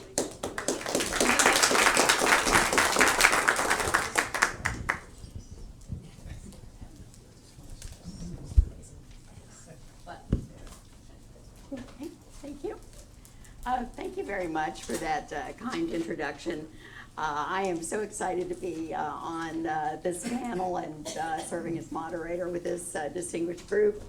I think I will be able to summarize. I have two lawyers, an immunologist, a techno-political military analyst, and a political scientist. So I think we can field these questions with such a great interdisciplinary look at this problem. So just to set this up a little bit, I'm going to go ahead and introduce everyone. Our first, Michael Horowitz, Professor Horowitz, is a professor of political science and associate director of Perry World House at the University of Pennsylvania. He is the co-author of the book, Why Leaders Fight, and his award-winning first book, The Diffusion of Military Power, Causes and Consequences for International Politics. His research interests include technology and global politics, military innovation, the role of leaders in international politics, and forecasting. Welcome, Professor Horowitz. And Professor Kevin Govern, how are you? Welcome. Professor Govern began his legal career as an Army judge advocate, serving 20 years at every echelon during peacetime and war and worldwide assignments involving every legal discipline.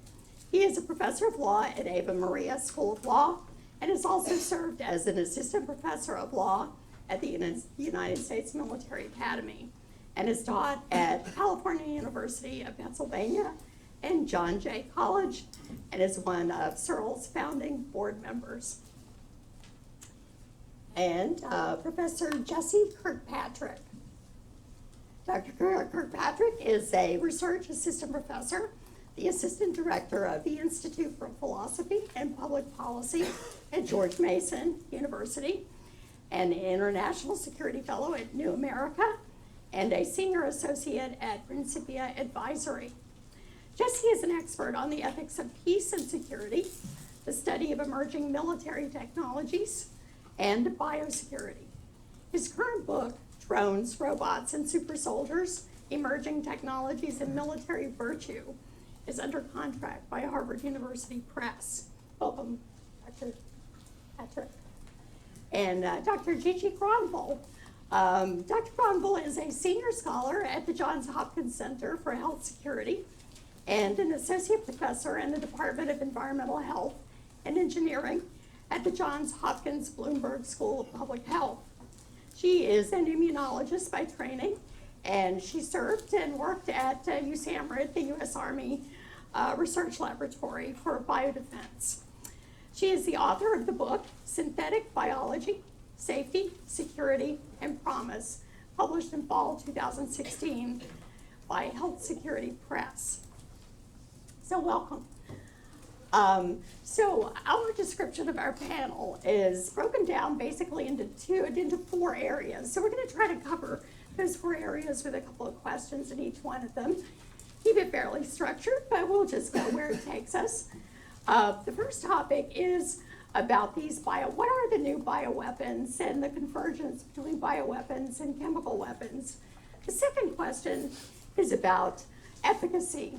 How do these actually work, and are they efficacious? Second, or third, accessibility. How accessible are these weapons? And finally, what are the legal and ethical implications for these new weapons? So let's start. The first question is, what are the possible new forms of weaponry that this technology may create? I'll start with Dr. Kirkpatrick. What are some of the biological and chemical convergences that are possible, the new forms of these weapons? Sure. Do I need the mic or? Yeah, why don't you use that? Okay. So the question is, what are the new types of weaponry that can be enabled through the convergence of bio and chem? I mean, there are a host of different types of weapon that I'll speak to one in particular, enabled by genome editing, for example. So many people are familiar with genome editing. Probably the most popular or well-known tool is CRISPR. So there are certain things that could be enabled that weren't before primarily through the enabling of big data, high throughput screening, and these new techniques. So we could see that 2 examples would be making known pathogens increasing pathogenicity. So making existing nasty stuff even nastier would be an example. The second might be creating new types of novel types of organisms that that haven't been seen before through synthetic biology would be one example. Do you have anything to add, Dr. Crumble? So just to start, I mean, the whole problem of convergence between the biological and chemical areas is a real focus of concern. It's a real problem that people are worried about because there are 2 conventions that deal with each of these separately. So there's the Biological Weapons Convention, which prohibits the development and use of biological weapons by any nation. And the Chemical Weapons Convention, which does the same for chemical weapons. But there is this overlap, and so it's become a problem with each review conference and each meeting, and where's the overlap and what, because the rules are slightly different. But the whole what is possible for biological weapons it's a big problem for people entering the field because there's a myriad, maybe more so than I don't know other areas of science as well as the biological sphere, but there are just so many types of pathogens, and there's so many variations, and there's so many different ways that you can manipulate pathogens to cause harm that are not possible in other systems, and chemistry accelerates that. So there's the things that maybe are the most low-hanging fruit that you would be most concerned about in the immediate time frame, that would be most accessible to the greatest number of people with a given amount of skill. And then then people have lots of different ideas of what is 5 or 10 years out with a well-resourced group or nation. So it's a complicated problem that has to be structured in those different ways. Otherwise, it's just too overwhelming. I just want to add, just for the lawyers in the room who are interested about the review. The BWC provided for 1 review, and after the first review, 5 years later, it was decided that there should be a review conference every 5 years. And an Article 1 review, which is Article 1 is the one that defines biological weapons as biological, microbial, biological, or toxins. And so every 5 years, there's a review of Article 1.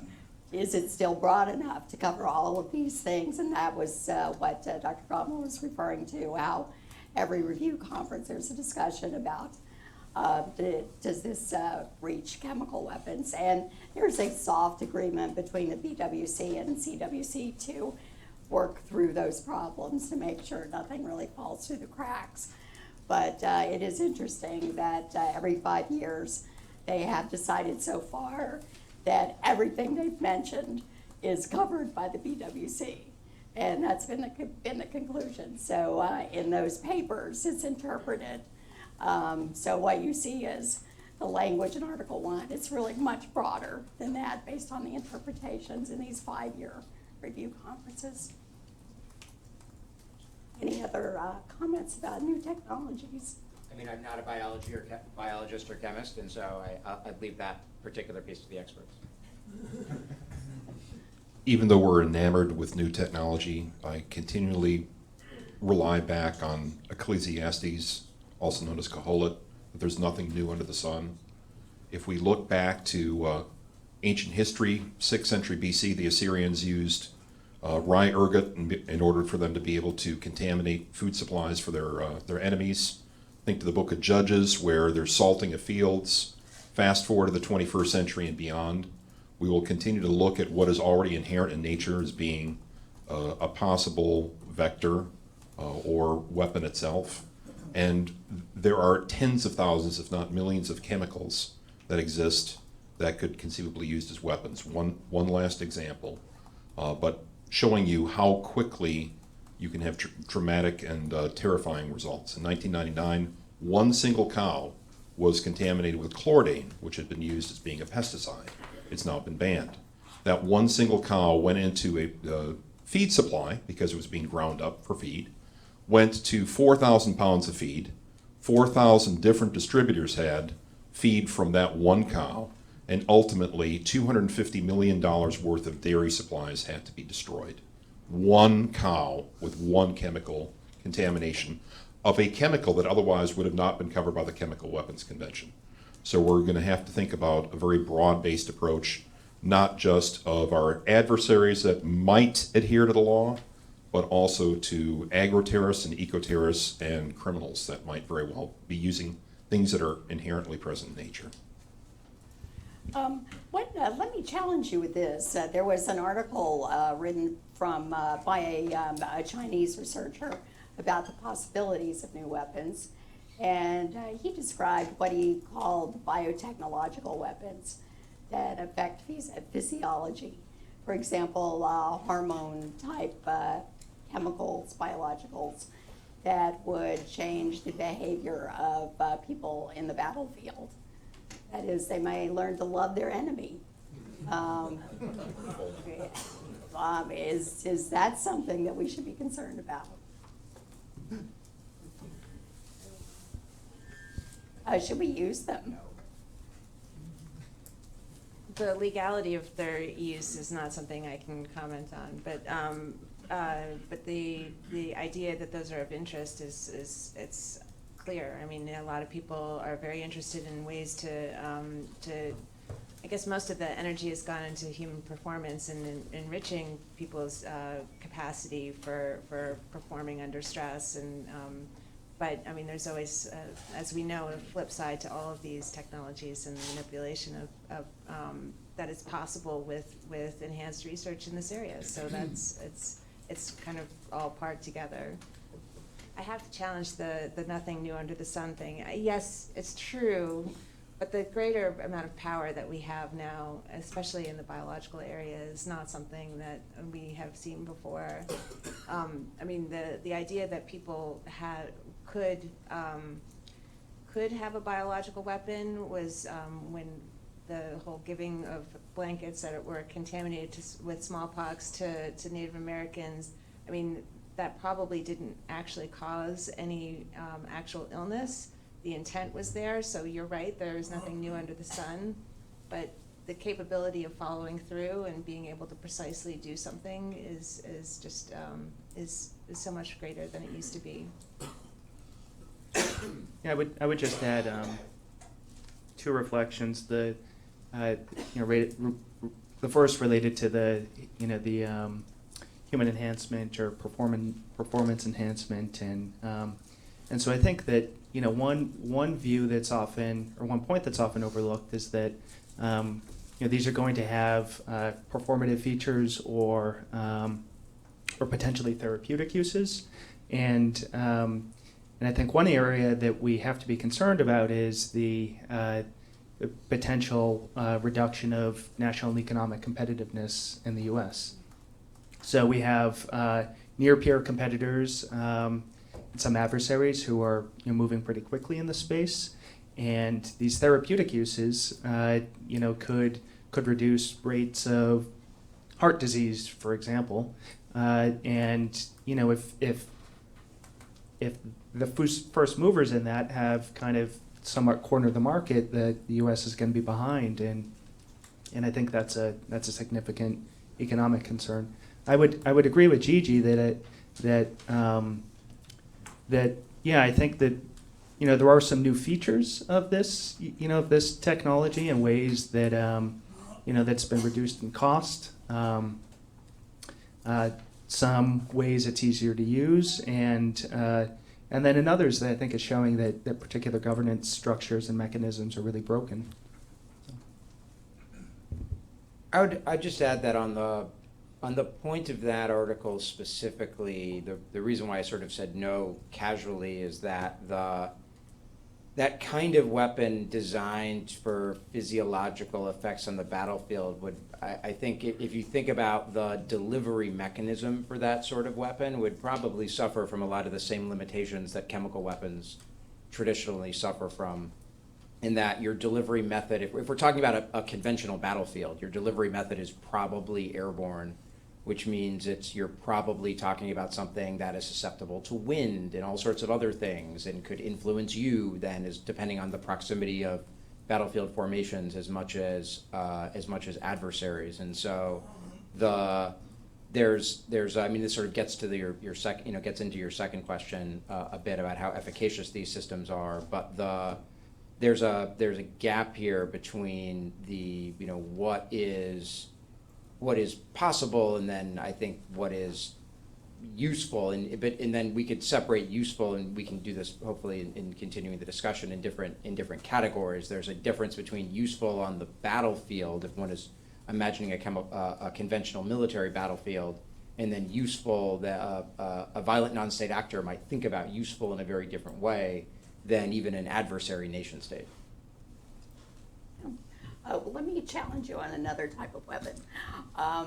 Let's say there's been some discussion that there are weapons that could be triggered by a certain sort of input from the water, from the air, a sound even.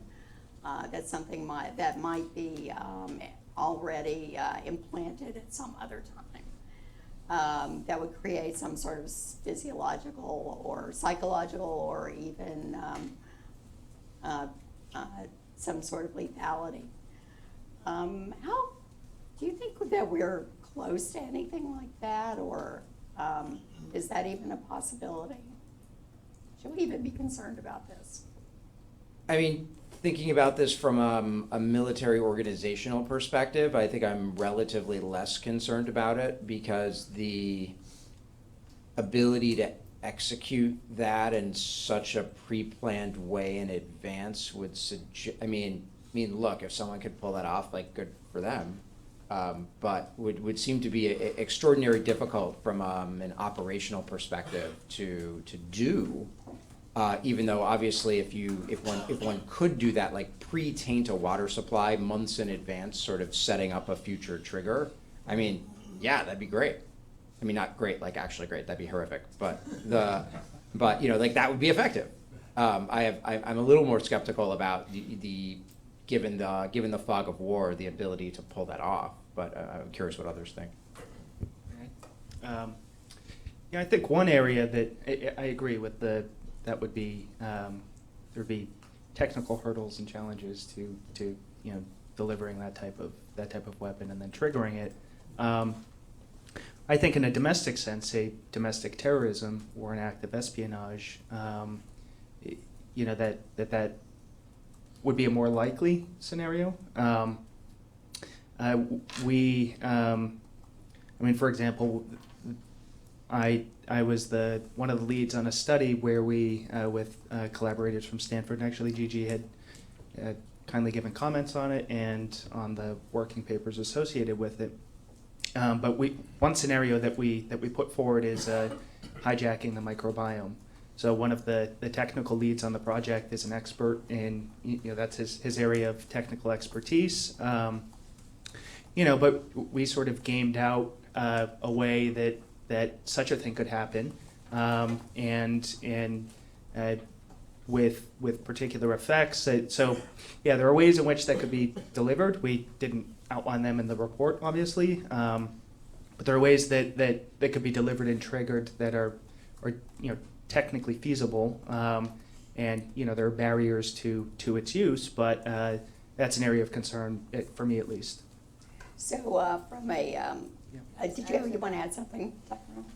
The whole idea of developing circuits and basically what you're describing is a little bit like a computer program, but applied to a person, and that is kind of an ideal state of where synthetic biology would hope to go. That they would be able to have an end result that they want, and that you would be able to program something to be able to do it. That you would be able to use biology in a similar way as a computer code. A Trojan horse. Right. I'm not saying that their aim is for weaponry, but just that you would be able to have that degree of control. It hasn't been as easy to do as, in a general sense, as it sounded to engineers who maybe entered the field 10 years ago. That biology is infinitely more complicated than because it's an evolved system. But I would caution against saying that it's not possible because infectious diseases routinely find weaknesses in selection criteria that and find populations that to cause a certain effect. That's why diseases cause one effect in one group of people that have some distinguishing characteristic and a different effect in another. So that being able to that's natural selection. So that is something that can be manipulated, and unfortunately that could be used in a negative sense. I was on a National Academy study that looked into how synthetic biology would change biodefense.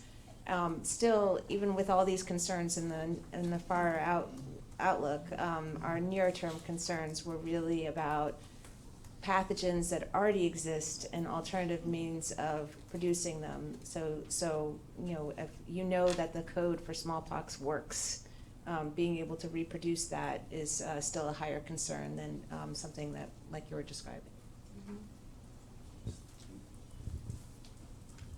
And not caveating there's nothing new under the sun. That was a notion with regards to a variety of ways we should be looking at things, not just of emergent new technology, but also past threats.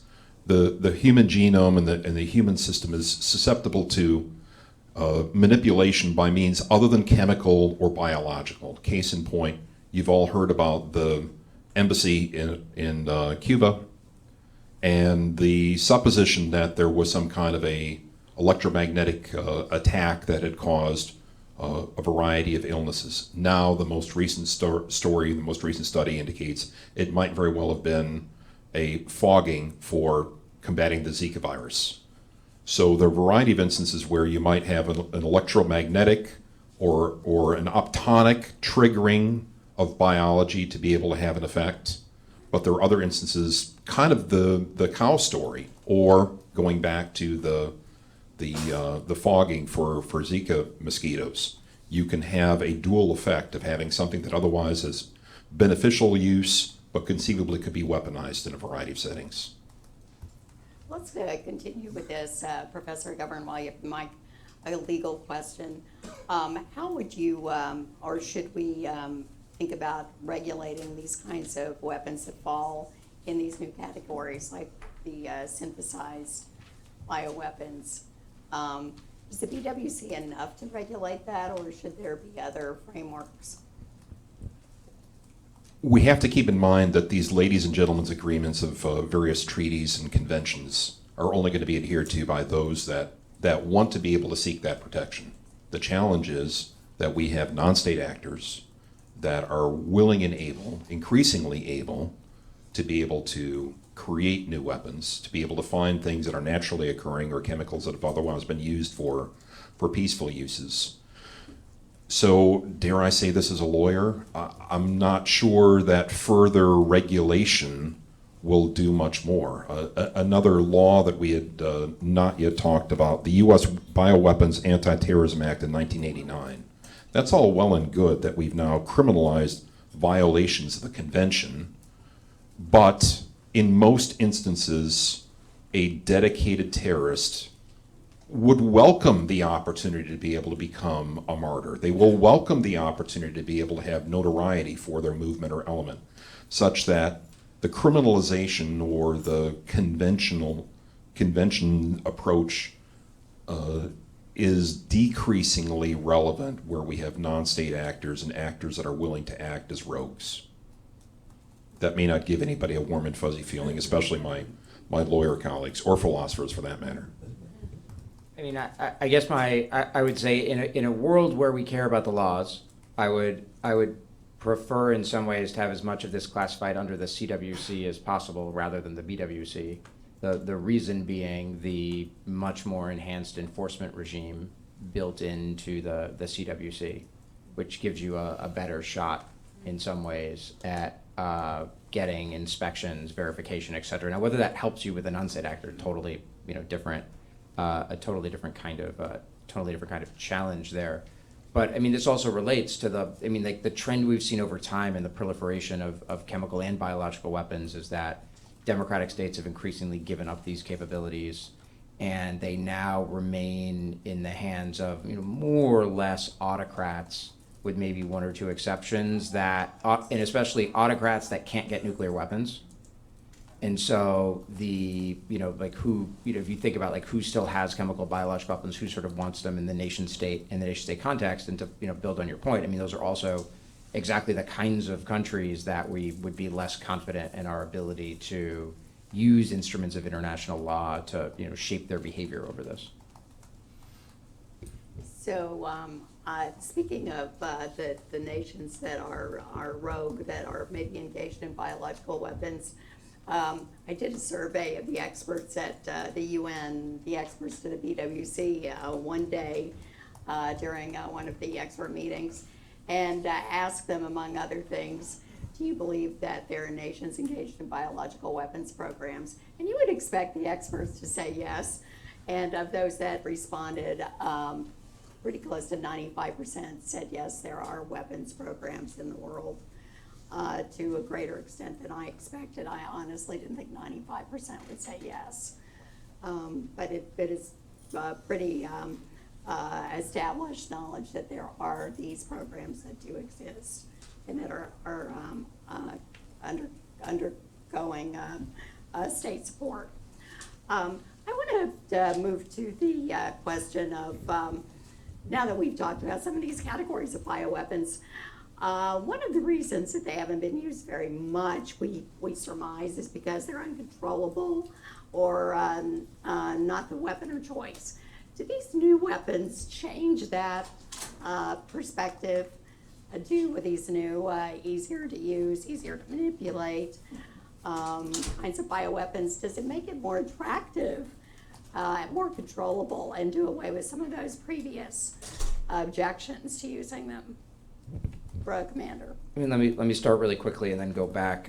And then we can go around. I would just say two things. I think it's a really good question. I think for nation states, I would say the answer is yes, under a series of conditions where you can potentially shield your troops from harm.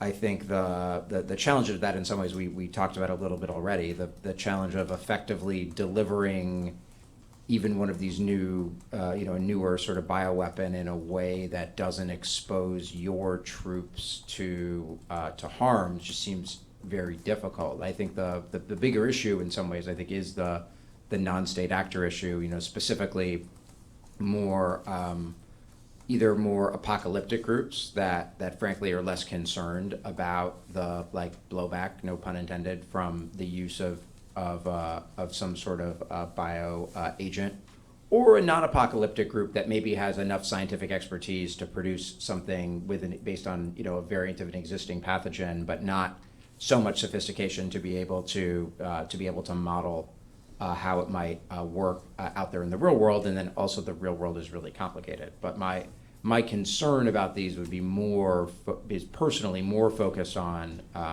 non-state actors rather than states.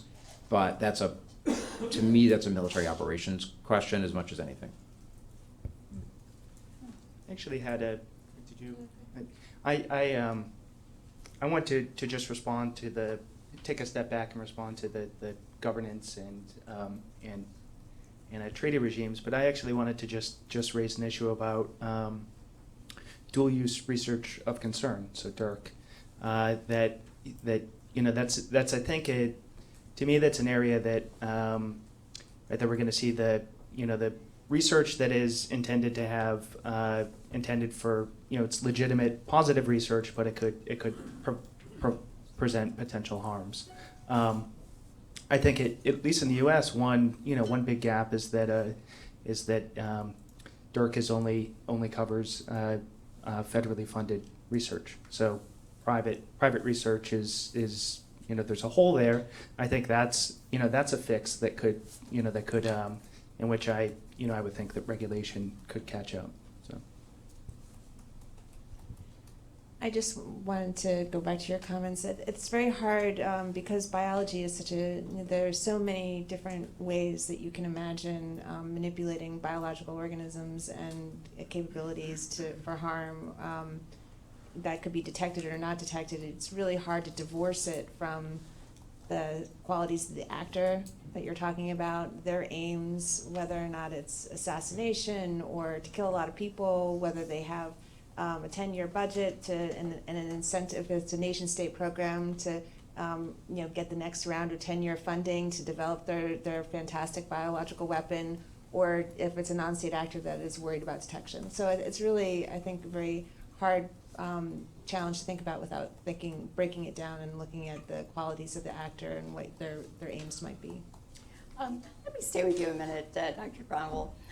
Given all of this knowledge that these programs exist and these are very serious things that need to find a way to control, why do you think that we don't have more federal funding for this that we once did and now we have pretty much dwindled to nothing or very little? I mean, well, it's because we don't have any incidents or very few incidents, and why that is really it's unknown. Whatever we're doing, we should keep doing that, but it's really hard to know what it is because the technological barriers keep falling, and the access that people have to these technologies is only getting, it's expanding all the time, and the technologies are becoming more democratized as all the time. So why it is that we're in this state, I don't know, but I suspect that if things were different and we did have biological weapons attacks as frequently as we had gun violence attacks, that there would be more funding for that. So kind of like if the way TSA works, if you have a shoe bomber, then you make everyone take their shoes off after that. We definitely have a reactionary approach when it comes to regulation in the biological sciences. The whole select agent program that keeps track of the pathogens that scientists have in the lab. I don't know if people are familiar with this, but people have to have their labs inspected. They get a background check. There's a lot of different agencies that are involved in making sure that and counting vials of how much anthrax you have in your laboratory. All of this stems from 2001. Yeah. Professor Govan. Following up on Dr. Gronwald's comment, we're at the 18th anniversary of the Amerithrax attack, which really should have been a clarion call to the United States government to be able to do more research and development for protective means. I can't speak for General Ayers, although he might have had the same thing that I did during the first Gulf War. I had the shot that never went on my record, the anthrax shot. It was believed that Iraq had capability to be able to use anthrax as being one of its weapons of mass destruction against troops. Fast forward years later, we actually have an attack or release, whatever it actually was, whether Dr. Ivins was really the culprit or not. But this is the time. If we've not recognized 18 years ago how important that was, and oh, by the way, there was only one vaccine manufacturer that had a vaccine for anthrax at that time. That may have changed since then. My doctor colleagues here may know, but I'm seeing an east-west head nod of no, not really. And furthermore, many of the pharmaceuticals that we have are single-sourced from China. So we really should be looking at preventative measures as being a national security urgency and having public-private partnership, especially with the pharmaceutical industry, to be able to stockpile various vaccines of agents that might very well be used against the public, if or at a minimum for our military. Before we leave efficacy, one thing we haven't really touched on is delivery mechanisms for efficacy. That's also been one of the problems, and delivery mechanisms are also specifically prohibited in Article 1. Do these new weapons make delivery easier? Are they less fragile? What about nanotechnology, the nano needle, for example, that can be used to really vaccinate someone without really knowing it, or it could be implanted in advance. What about those kinds of new delivery mechanisms? Does that change anything?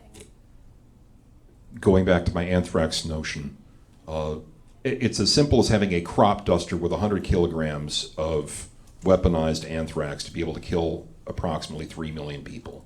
So flying that over a city like Philadelphia, having prevailing winds, you could conceivably have a death toll as much as that. So we don't necessarily have to look at very sophisticated means of being able to have delivery, and it's problematic for being able to regulate those delivery systems when conventional agricultural or industrial uses might very well be used.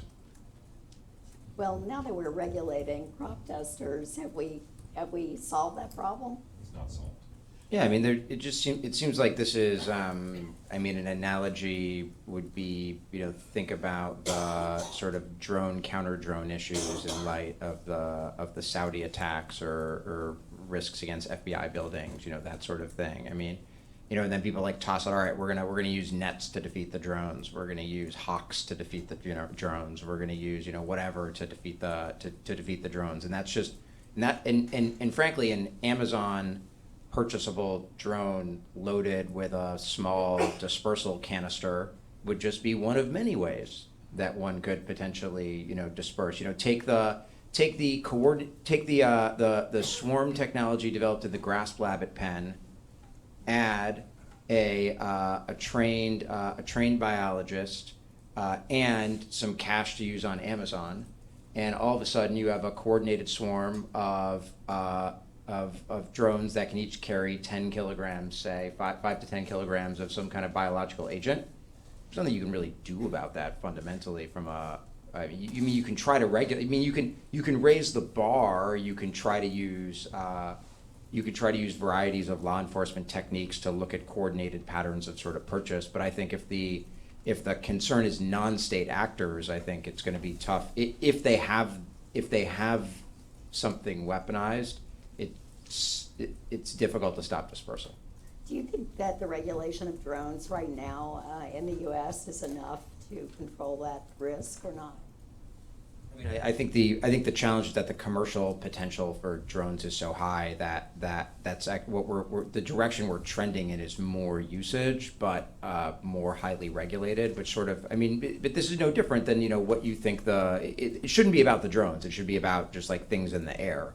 And so if you think that the U.S. appropriately regulates things in the air now, then the trend is toward the normalization of drones. And so whether that will be effective or not is probably depends on your prior belief about those regulations.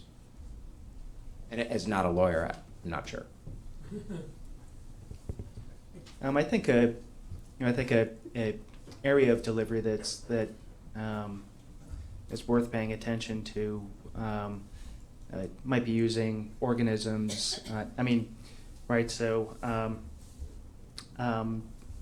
Kevin talked about, humans are good organisms to transmit and deliver vectors, but one is harnessing other organisms either for the purposes of nefarious delivery, or to defend or protect.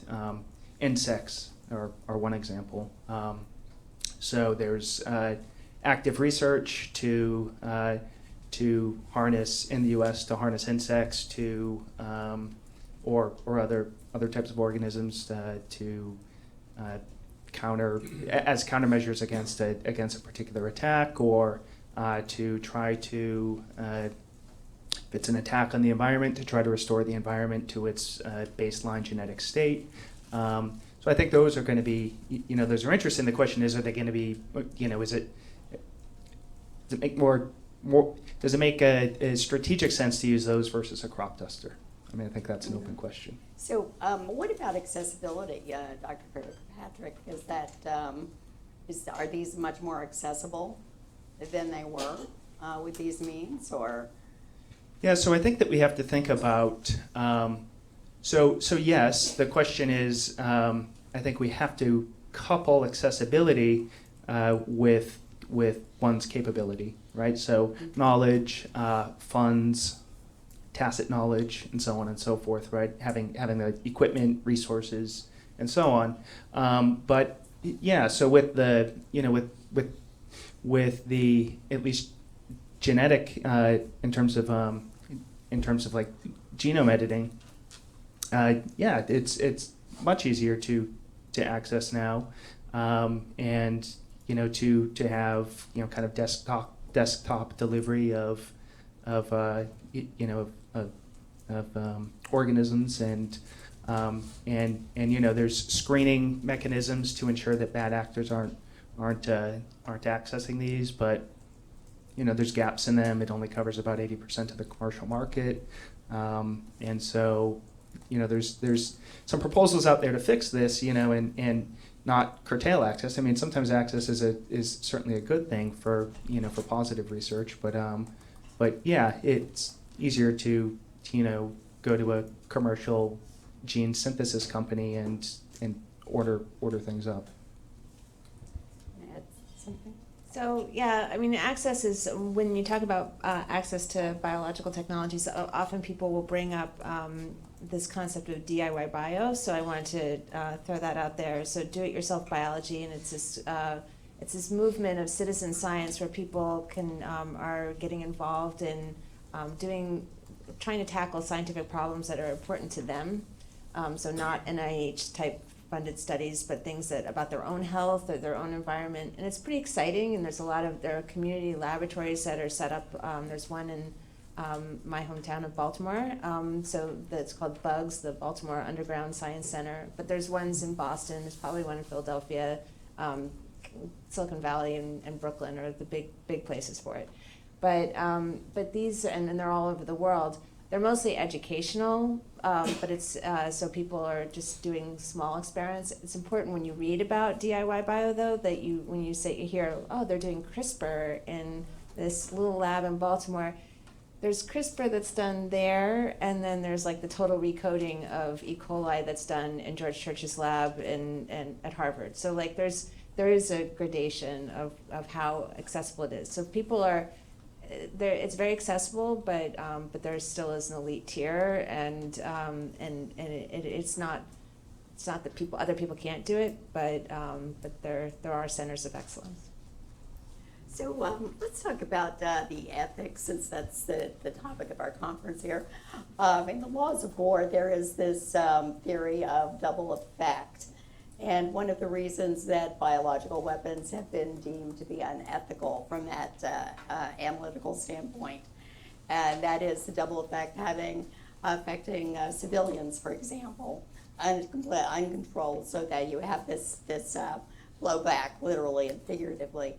Do these new weapons do away with that double effect, or are they more precise in a way that you don't have to worry about the same ethical problem we had with the traditional bioweapons? I mean, they're all illegal, so I don't know if there's, whether or not, I think lots of other weapons, the lines between civilian and military have blurred quite a bit anyway. So that's all I can answer for that. Yeah, I think that's right. There could be instances in which they're more precise, but I don't think precision is the critical factor. It's that the norms and values and the current regulatory and governance regime that needs to be preserved, and the illegality is important to consider. So when biological weapons were taken off the table, when the U.S. unilaterally said that they would not pursue offensive biological weapons and only do biodefense, it was not universally hailed as a wonderful ethical decision, and there were microbiologists who thought that this was the wrong decision, that it was a much better idea to pursue biological weapons rather than, say, nuclear weapons, and that there were, at least people for biological weapons that people would have a chance to, you could use incapacitating weapons people could recover from, and so there was that, but now it's hard to go back and make that argument given the structures we have now.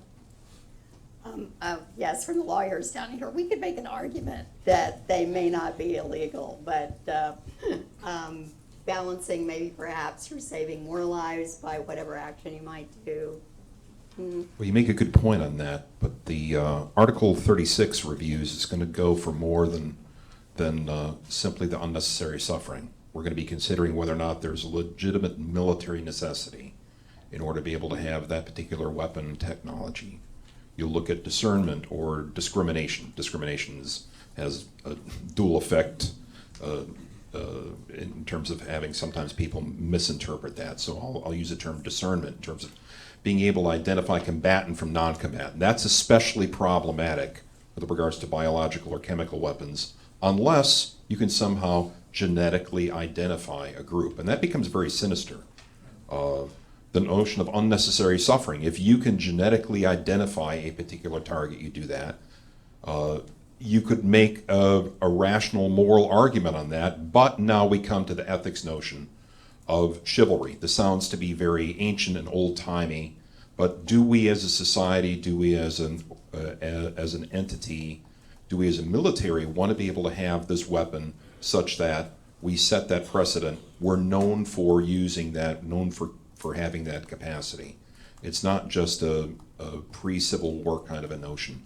There are genuine notions of whether or not we want to be known of having used this technology for a horrifying end or a profoundly discriminatory end. So in each one of those things, those are considered, whether it's a classified or an unclassified weapon system. And I'm glad that we're exploring these ethics and these issues.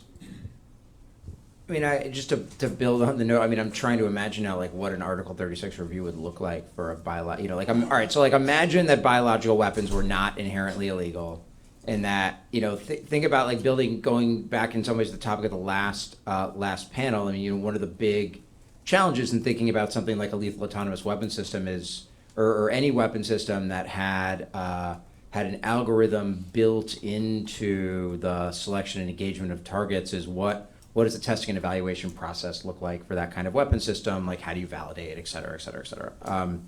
What would that look like for a bioagent?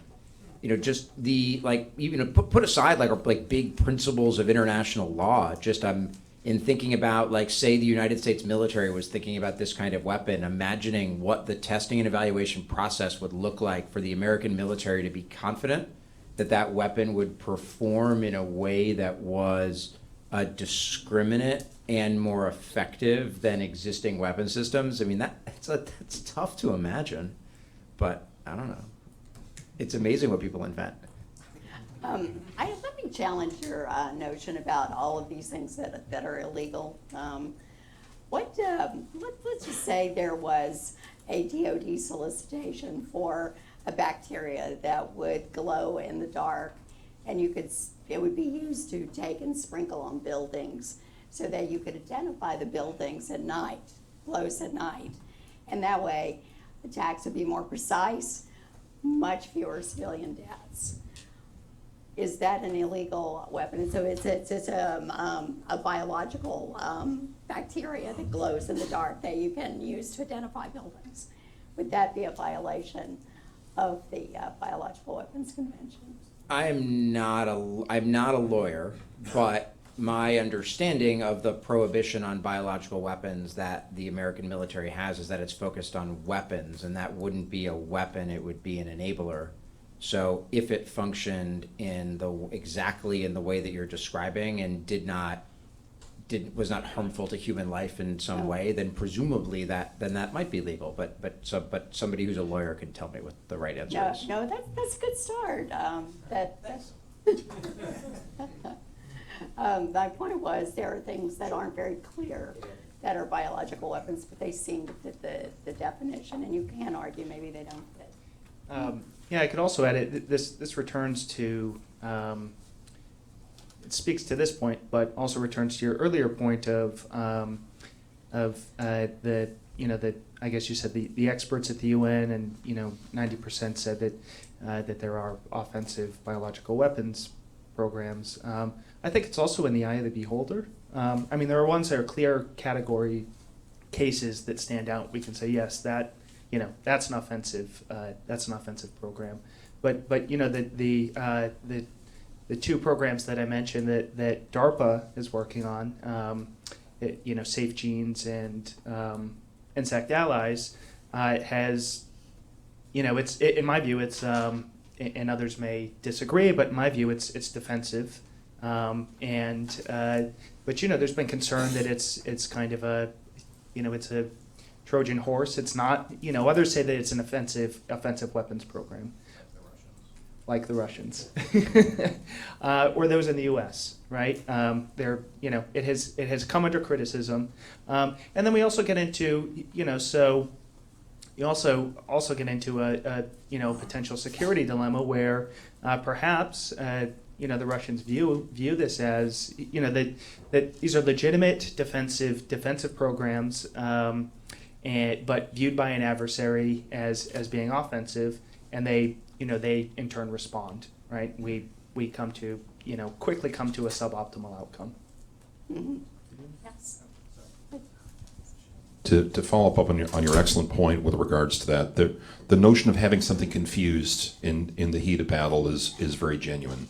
You may know that in the 1950s, the United States used relatively innocuous bioorganisms in order to be able to discern the flow in clouds and otherwise, or how they might be able to penetrate into air conditioning systems in buildings. That'd be highly problematic if an adversary finds that we've done that to simply mark a target, and then they have some completely coincidental infection or problem. This is part of the reason that Executive Order 11850 extremely limits the use of riot control agents, because riot control agents in combat can be easily confused with having some kind of a nerve or blood agent. So the notion of having something relatively innocuous confused with something far more toxic or noxious are part of the reasons that we would avoid, if not completely rule out those kinds of weapon systems. Let's talk about the aspect of dual use. Dr. Kirkpatrick brought that up, and one of the ways that an ethical and a security review has been done for experiments and work in laboratories is, does it have a dual use? Can it be used for good and bad? For example, vaccine research, antibiotic research. The same research could be used for heating up a biological weapon, for example, in antibiotic research. So how well does dual use evaluation work in the laboratory, does it really help?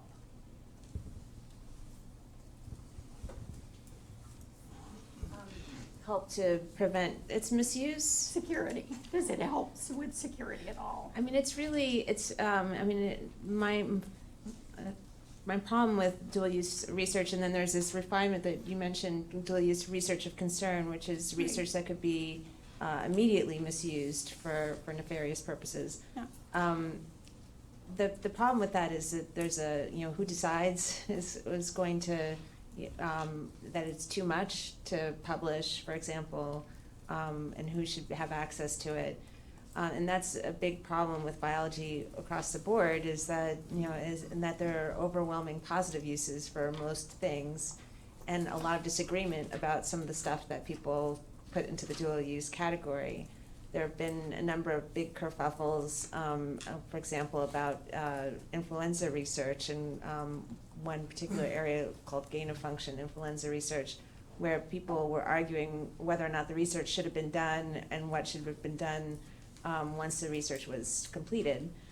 And after, I don't know, a couple hundred hours of meetings about it, I think people are they're more polarized than there's no consensus.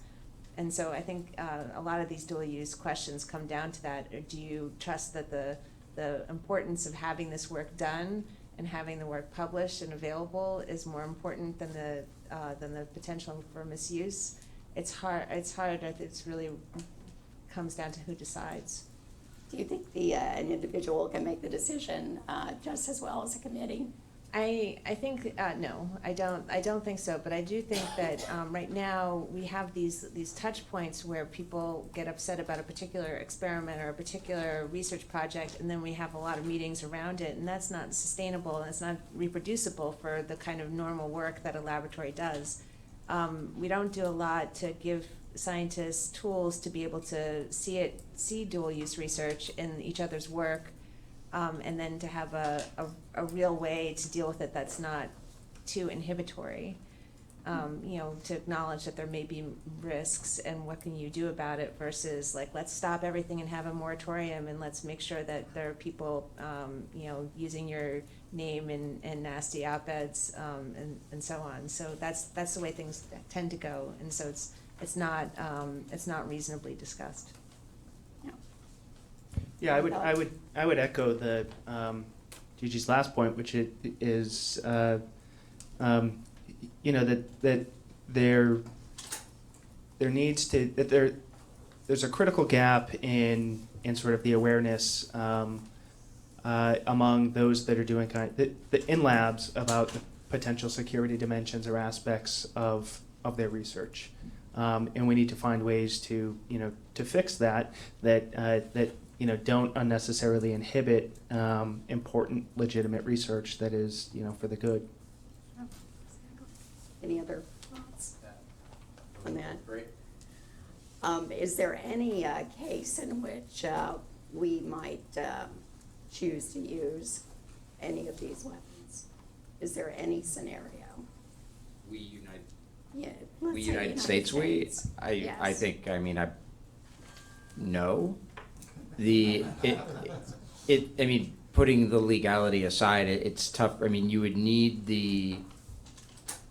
need a biological agent to be as a lethal instrument to be relatively more effective than existing weapons systems. That doesn't seem all that likely to me, absent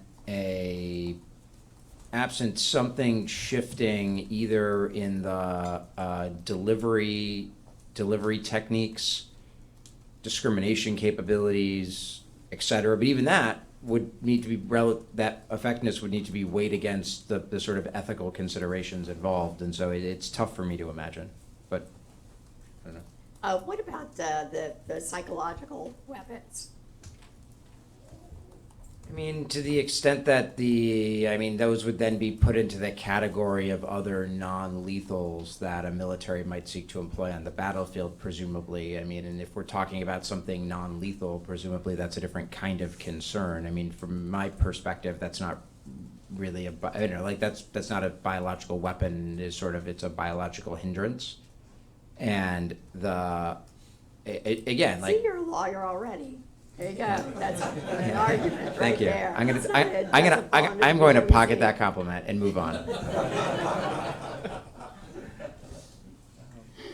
I could see, so I agree, no, there's, that I don't see any legitimate uses. I could envision one in which, to your point of efficacy, I could see one area, and that would be covert operations, particularly assassinations, might be a candidate for, yeah. I would hope that the U.S. would not use this, but I just want to point out, a lot of our conversation has been focused on people, and animals and plants are, when we had a weapons program, we did target those as well, and the economic effects of some of those pathogens could be extreme. So I could imagine that that's something that a nation state might engage in, because it's non-lethal, because it's an economic weapon. You mean like food supply attacks in a world of total war, kind of? No, I'm talking about for example, introduction of a fungus that wipes out a particularly economically important crop, or destroys the orange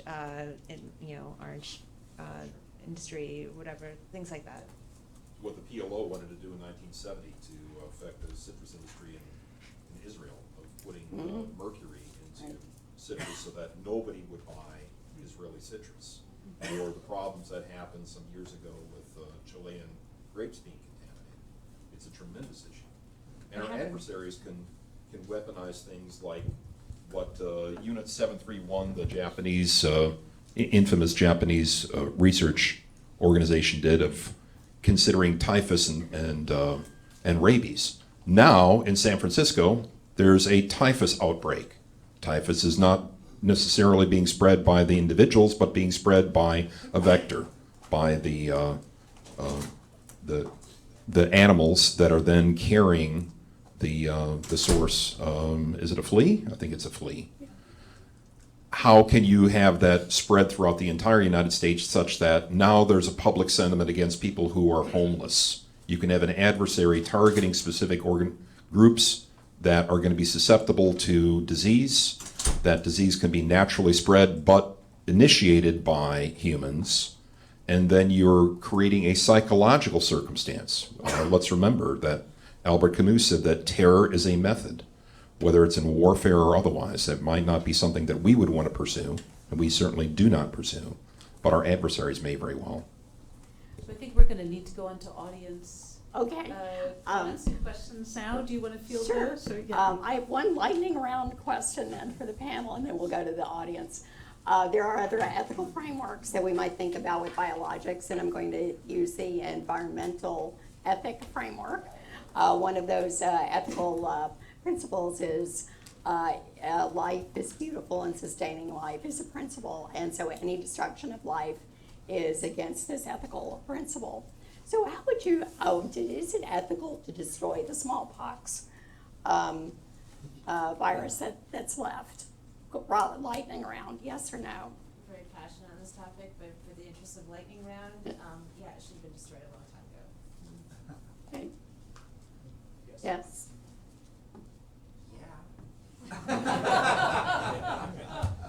That presupposes everybody would have destroyed it. And I don't believe that all those who have it have destroyed it or would destroy it. Okay, so I'm the moderator, so I don't need to answer that. Okay, thank you very much, panel. Now we'll go to audience questions. A lot of questions. I'll start here. In military versus military, to what extent do we countenance civilian deaths?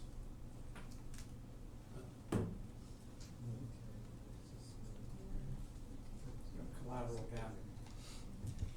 well, that's certainly a consideration with regards to unnecessary suffering, or for that matter, a legitimate military objective. But that is factored in terms of any kind of a targeting as to whether or not there could be innocent civilians killed or individuals that happen to be within a blast radius or an area of targeting. And that is one of the major detractors of chemical or biological weapons, is being able to have discrete, discernible targeting only of combatants versus non-combatants.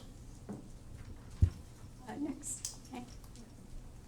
How would you determine that there is indeed a biological attack? And then what would be a proportional response to that?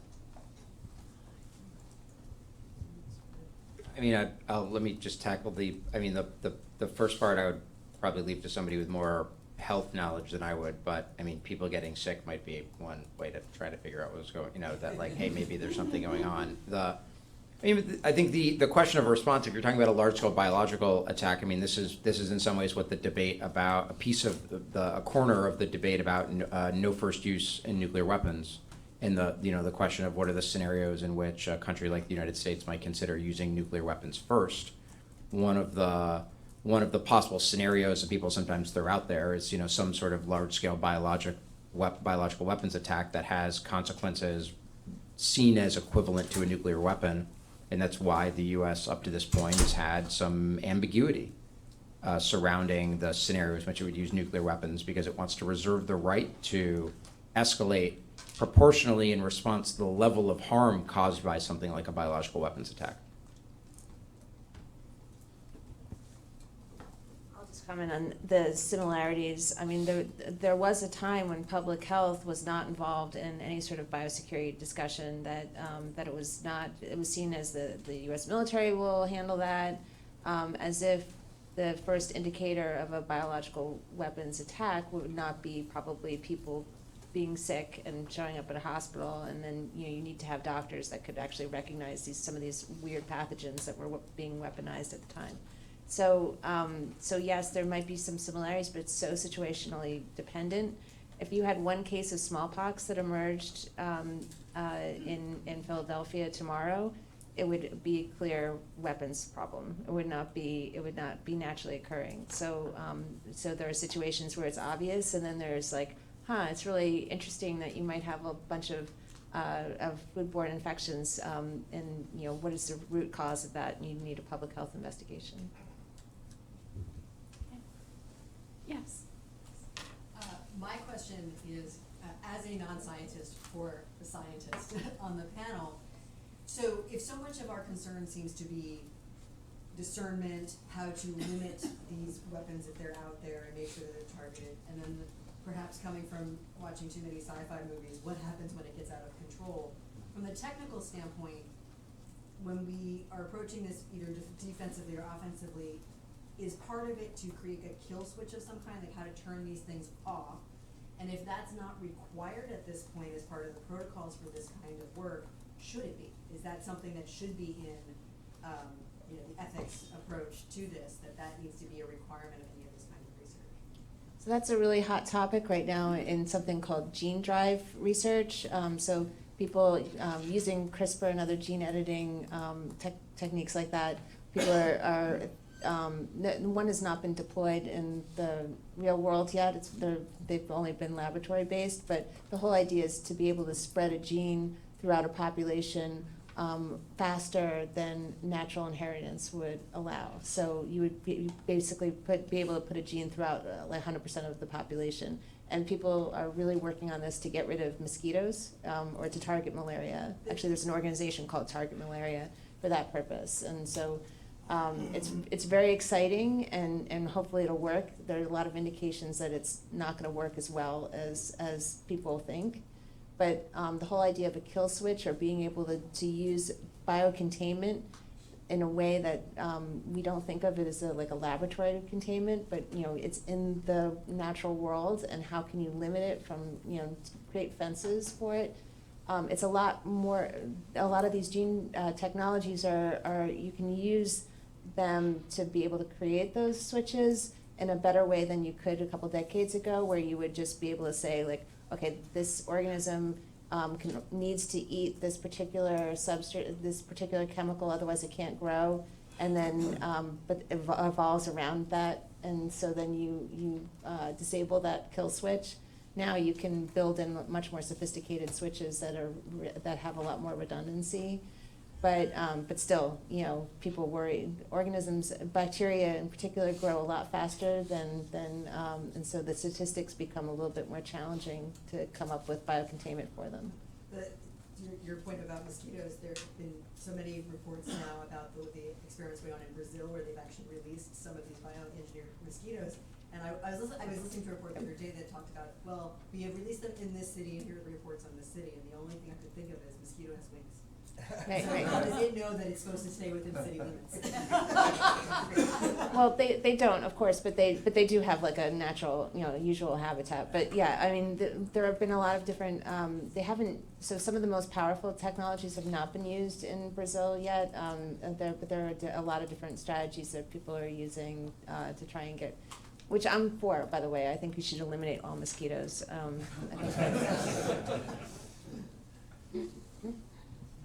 Any other questions? So, yes. This picture makes me think of how would you think ethically about the super soldiers, right? Biologically engineering people to be super soldiers. Obviously we give people vaccines, but so they can stay awake forever, or so their blood coagulates quicker, or how do you think about those things? I think that's a good segue for the next panel. Anyone want to respond? I think it's a great question, particularly given the way how much further China's leaning forward on this relative to the United States. I mean, I think to start, I mean, you quickly get into the question of what. I mean, almost this relates to sports in a way. Like, what constitutes performance enhancement? Like, is LASIK performance enhancement? Are types of like joint replacements? What about like Tommy John surgery or something? Like how I think we all think there's like a level of genetic editing where that's clearly like super soldier, like not cool, at least from an American perspective. But like where exactly you draw the line, it seems to be like actually pretty unclear. And I think especially both where you draw the line and heck, like you can tell us like how one thinks about consent for soldiers and what is the right way to think about the like place where you need a different type of consent essentially for what you're doing. But it seems like the envelope is going to be pushed in part because the line isn't clear, and that's not necessarily a bad thing if you're thinking about future military effectiveness. This comes up a lot in meetings about super soldiers, and then I'm not going to. And this is a better topic for the next panel, but I just always am struck by how we don't do a really good job of making sure that we pull from the best of the population that we have, the best and the brightest. And very often I go into meetings where you have lack of representation of like half the population. And so I think that there's more that we could be doing just with the people that are part of our military and that of the population that we already have. Okay, I think that's it. Thank you very much.